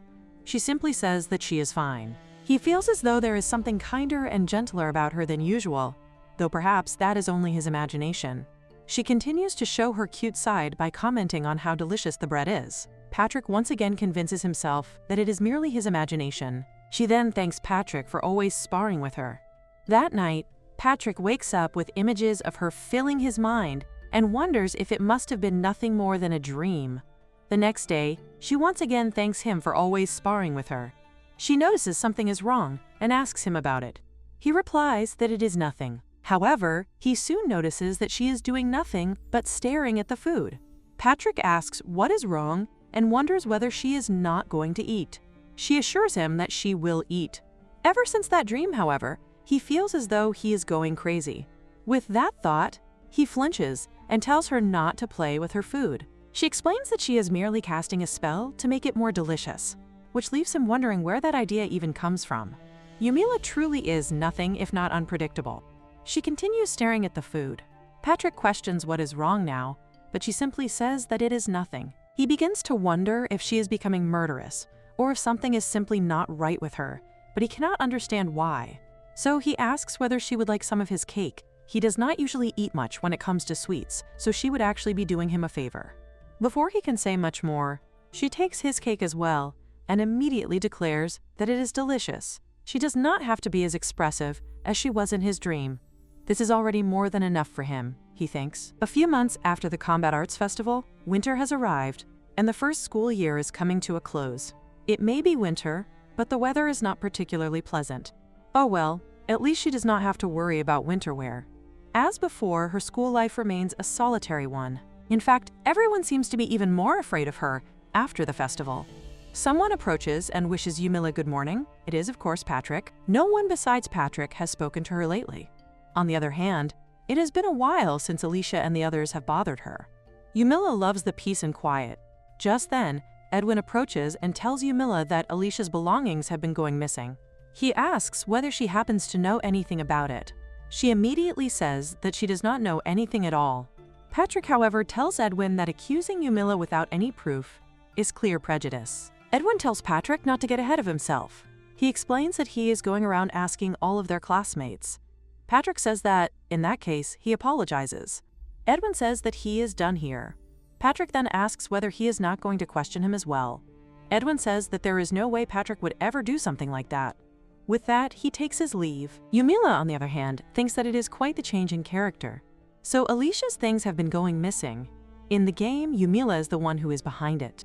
But, of course, that is no longer the case. That means someone else is harassing Alicia in her place. Alicia has her fair share of haters within the academy. Some despise her for being a commoner, whereas others resent her for being so close to His Highness and his friends.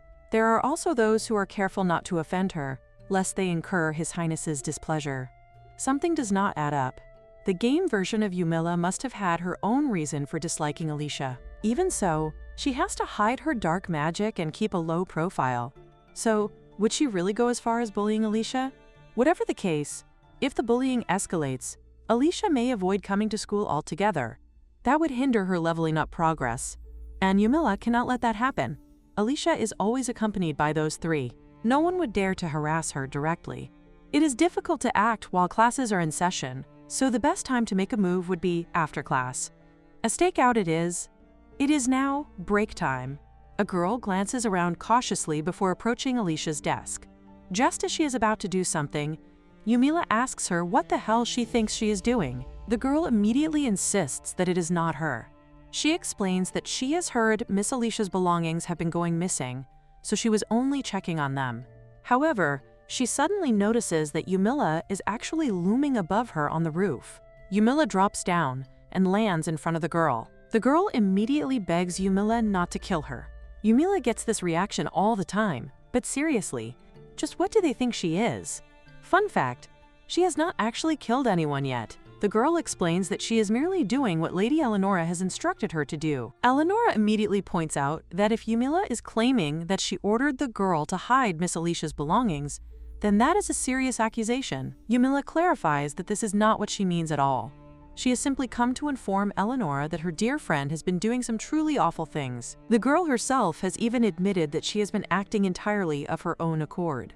Eleonora acknowledges that such actions are indeed completely reprehensible. Yumila then points out that if Prince Edwin were to catch wind of what has happened, he would surely be furious. Since the culprit happens to be Eleonora's friend, His Highness would likely hold Eleonora responsible as well.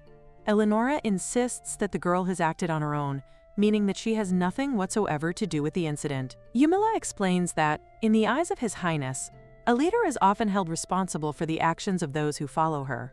However, she tells Eleonora not to worry, because she is willing to keep this matter a secret. At the same time, she advises Eleonora not to punish the girl either, since doing so would only cause people to start asking questions. Yumila adds that it is only a matter of time before word of the incident reaches Prince Edwin anyway. Eleonora then turns her attention to the supposed temptress. Yumila realizes that she is referring to Alicia. She points out that there is no way a commoner could possibly marry into royalty. However, things would be entirely different if Miss Alicia were to defeat the Demon Lord. As a saint, her marriage to the prince would strengthen the legitimacy of the royal family, while her immense popularity among the common folk would further benefit them. In other words, it would be like killing two birds with one stone. Eleonora agrees that there is no way a commoner could ever hope to marry into royalty.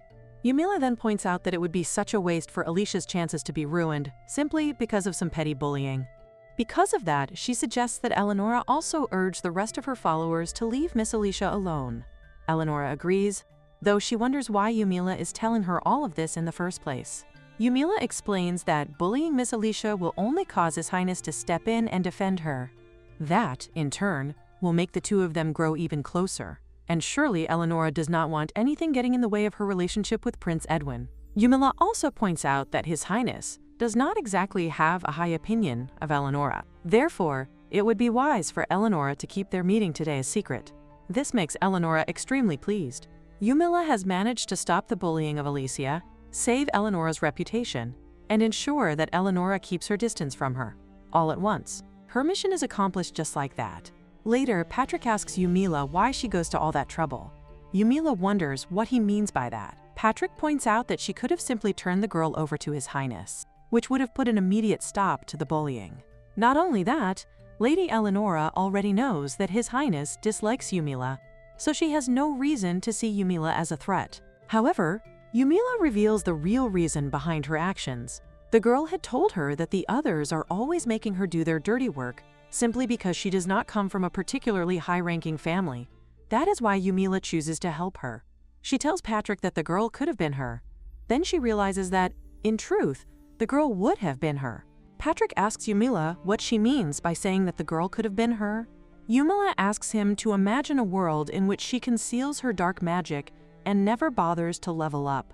Forced by parents she has never even met to forge connections with other nobles, she would have been desperate to gain acceptance into Eleonora's group. Naturally, the task of bullying Alicia would have fallen upon her, and once she is caught, Eleonora would simply cut her off. She would be left completely alone, hating her parents, hating Eleonora, and above all, hating Alicia, who can use light magic and is loved by His Highness and all his friends. Alicia of the light and Yumila of the dark.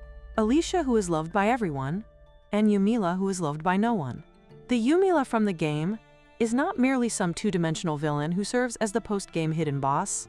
She is a victim of this world. This is when she would begin leveling up simply to get even with Alicia. However, dark magic is weak against light magic, so she would be no match for her and would ultimately end up dead. That is why Yumila decides to pursue leveling up from the very beginning. Perhaps that is what makes all the difference. She has phenomenal power now. While the other Yumila does not, she could have been her. That is why she decides to help her. Yumila asks Patrick what is wrong with her, since she is only speaking hypothetically. Patrick tells her that it does not matter. Low level or high level, it makes no difference at all. Yumila admits that she thinks the difference is pretty noticeable herself. The biggest difference is that she has memories from her past life. Mentally, she is more mature, and that is probably the only difference that truly matters. Patrick points out that she is not alone now, is she? He wonders whether she hates Alicia or hates this world. No matter what, he begins to say that he will. Before he can finish, Yumila tells him not to worry. She does not hate Alicia, and she does not hate this world either. Besides, having someone to talk to from time to time is more than enough for her.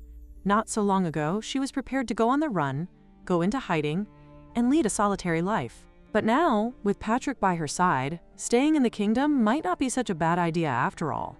Yumila tells Patrick that she should be heading back to the dorm and says that she will see him around. With that, she leaves. Patrick smiles as he thinks about how, apparently, he is simply someone for her to talk to. It is already night, and it has almost been a year. If it takes Yumila this much effort just to make an acquaintance, she cannot even begin to imagine how long it will take her to make friends, let alone find a romantic partner. The next day, Eleonora approaches Yumila and remarks that if it is not her, then they have met again. Yumila agrees, thinking that it is indeed a rather frightening series of coincidences. Ever since the whole bullying affair, Eleonora has been bumping into her far more frequently. Eleonora tells Yumila that she is just about to have some tea and offers her the privilege of joining her. Yumila finds this girl genuinely frightening.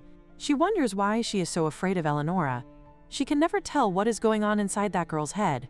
Since Prince Edwin thinks poorly of her, it should be in Eleonora's best interest to stay away from Yumila. And yet, Eleonora keeps wanting to talk to her no matter the time or place. The Harrow's dukedom has a radical faction that seeks to wage war. Yumila has no intention of getting involved with Eleonora, a lady of that family. She must put her foot down before it is too late, even if she has to make an enemy of her. So Yumila calls out to Lady Eleonora and asks her to please stop inviting her to tea parties. Eleonora asks if she is really sure, since she always serves plenty of delectable treats that Yumila enjoys. Yumila explains that if she becomes too friendly with Eleonora, Prince Edwin will hate her. Eleonora immediately realizes that this would not do at all. She is sure that the two of them can figure something out together. Yumila can only think that Eleonora is completely impossible. Having no other option, Yumila starts walking alongside Eleonora, though she soon realizes that the path they are taking looks suspiciously familiar. Isn't this the way to the salon? She calls out to Eleonora and asks where exactly they are going. Eleonora tells her that they are heading to her room because she would like to have a nice, long chat with her. Eventually, the two of them are seated together. Eleonora invites Yumila to help herself to the snacks, and Yumila accepts without hesitation, immediately beginning to eat the chips. Eleonora asks her what she thinks of them. Yumila considers the flavor difficult to describe, though she finds it rather curious. She decides that it is more good than bad, but it is nowhere near delicious. She wonders why anyone would serve something so mediocre. Eleonora then reveals that she made them herself. Yumila immediately realizes that this is the perfect opportunity to make Eleonora dislike her. She tells Eleonora that it is no wonder the cookies taste so strange. Now that she has mentioned it, they somehow seem to taste even worse. If she were to lie and claim that they are the most delicious things she has ever eaten, Eleonora would probably keep badgering her. Instead, Yumila internally urges her to become angry, as any proud noble lady would. To her surprise, however, Eleonora responds brightly. She agrees that the cookies taste strange and admits that they really are rather odd. Everyone else has told her that they are the most delicious things they have ever eaten, yet Yumila is apparently the only person who is not afraid to be honest with her. This leaves Yumila wondering where exactly she has gone wrong. She asks Eleonora, if she may, why she has suddenly taken an interest in baking. Eleonora explains that Miss Alicia made Prince Edwin some cookies, so she thought she should do the same. Yumila realizes that Eleonora has not stopped at merely making homemade lunches. That, however, is not the point. She tells Eleonora that she should not even bother with baking, because she simply does not have the talent for it. Right now, Yumila needs to make Eleonora hate her. If people see the two of them together any more than they already have, they might start thinking that the daughter of the leader of the radical faction has befriended the living weapon. Eleonora, however, merely remarks on how astute Yumila is. She admits that she only started baking because everyone told her that she should, but she now realizes that baking does not suit her at all. Yumila is left wondering what to make of that. Eleonora then says that she knew it. Yumila is the only person who actually tells her the truth. She has tried to make Yumila hate her, yet somehow, her efforts are having the exact opposite effect. It seems Eleonora is surrounded by sycophants. Frankly, it is quite shocking that she is the only one who dares to contradict her. Yumila therefore asks whether no one else is ever honest with her. Eleonora explains that everyone else believes she is always right. Even when their opinions differ from hers, they assume that she might still be right and that they are the ones who are mistaken. Yumila immediately understands that this is not because Eleonora is always correct. They are simply afraid of offending her. She realizes that Eleonora has been taken for a ride. The young lady is so pure and simple-minded that Yumila begins to worry she could easily be manipulated by someone with malicious intentions. She wonders whether Eleonora has already been manipulated without even realizing it. With that concern in mind, Yumila brings up the incident involving Miss Alicia's belongings going missing the other day. Eleonora insists that she was not the one who directly ordered anyone to do it. In that case, Yumila asks who was the first person to suggest the idea. She is certain that Eleonora must have given the order herself. Eleonora says that she is not sure what Yumila means. She explains that someone else must have put the idea into her head. Someone had called Alicia a nuisance and suggested that they harass her. From Yumila's perspective, Eleonora is simply a product of her upbringing. Deep down, she really is not a bad person. Yumila asks Eleonora what she personally thinks about her followers taking and hiding Miss Alicia's belongings. Eleonora admits honestly that she did not think it was a very nice thing to do. However, everyone else had said that it was a good idea, so she eventually began to think the same way. Yumila asks whether that means she ultimately gave the order. Eleonora confirms that she did, and she also acknowledges that Alicia ended up getting injured. After hearing the whole story, it seems that the bullying incident was not actually Eleonora's idea after all. One of her followers suggested it, and the rest immediately supported the idea. Eleonora simply went along with the flow. Regardless of whether Eleonora is a good person or not, that does not change the fact that Yumila does not want to get too close to her. Both her family situation and her social circle are far too complicated for Yumila to deal with. She tells Eleonora that she seriously needs to be more careful about the company she keeps. Eleonora considers this a remarkable coincidence because that is precisely why she wants Yumila to become her friend.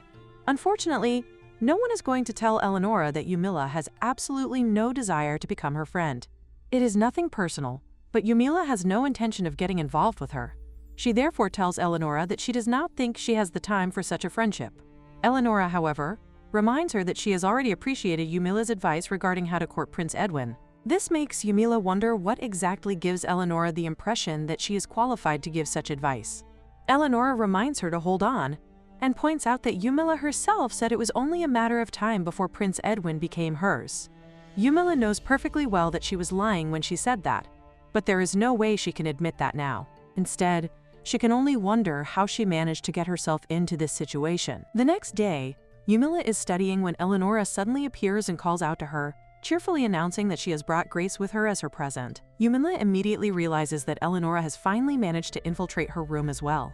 She stares at Rita, silently questioning why she allowed Eleonora inside. Rita simply stares back at her, explaining that Eleonora is a lady of the Hilrose family, so she simply cannot turn her away. Yumila notices the tea that has been prepared and remarks that it is not the tea Grace usually drinks. Rita telepathically reminds her that it is not as though they can serve low-grade tea to such a distinguished guest. Eleonora takes the tea and declares it delicious. She then announces that she will be holding another tea party soon and insists that Yumila must attend it. Yumila politely makes it clear that she is afraid she will have to decline. Eleonora immediately refuses to accept that answer. Yumila cannot help wondering why Eleonora is so obsessed with her. Eleonora explains that it is because Yumila is not like everyone else. Yumila thinks that she can only ever be herself. Eleonora brightly agrees, adding that there is certainly something special about that way of thinking. She then goes on to say that she is cheering for Yumila and Prince Edmund to get married.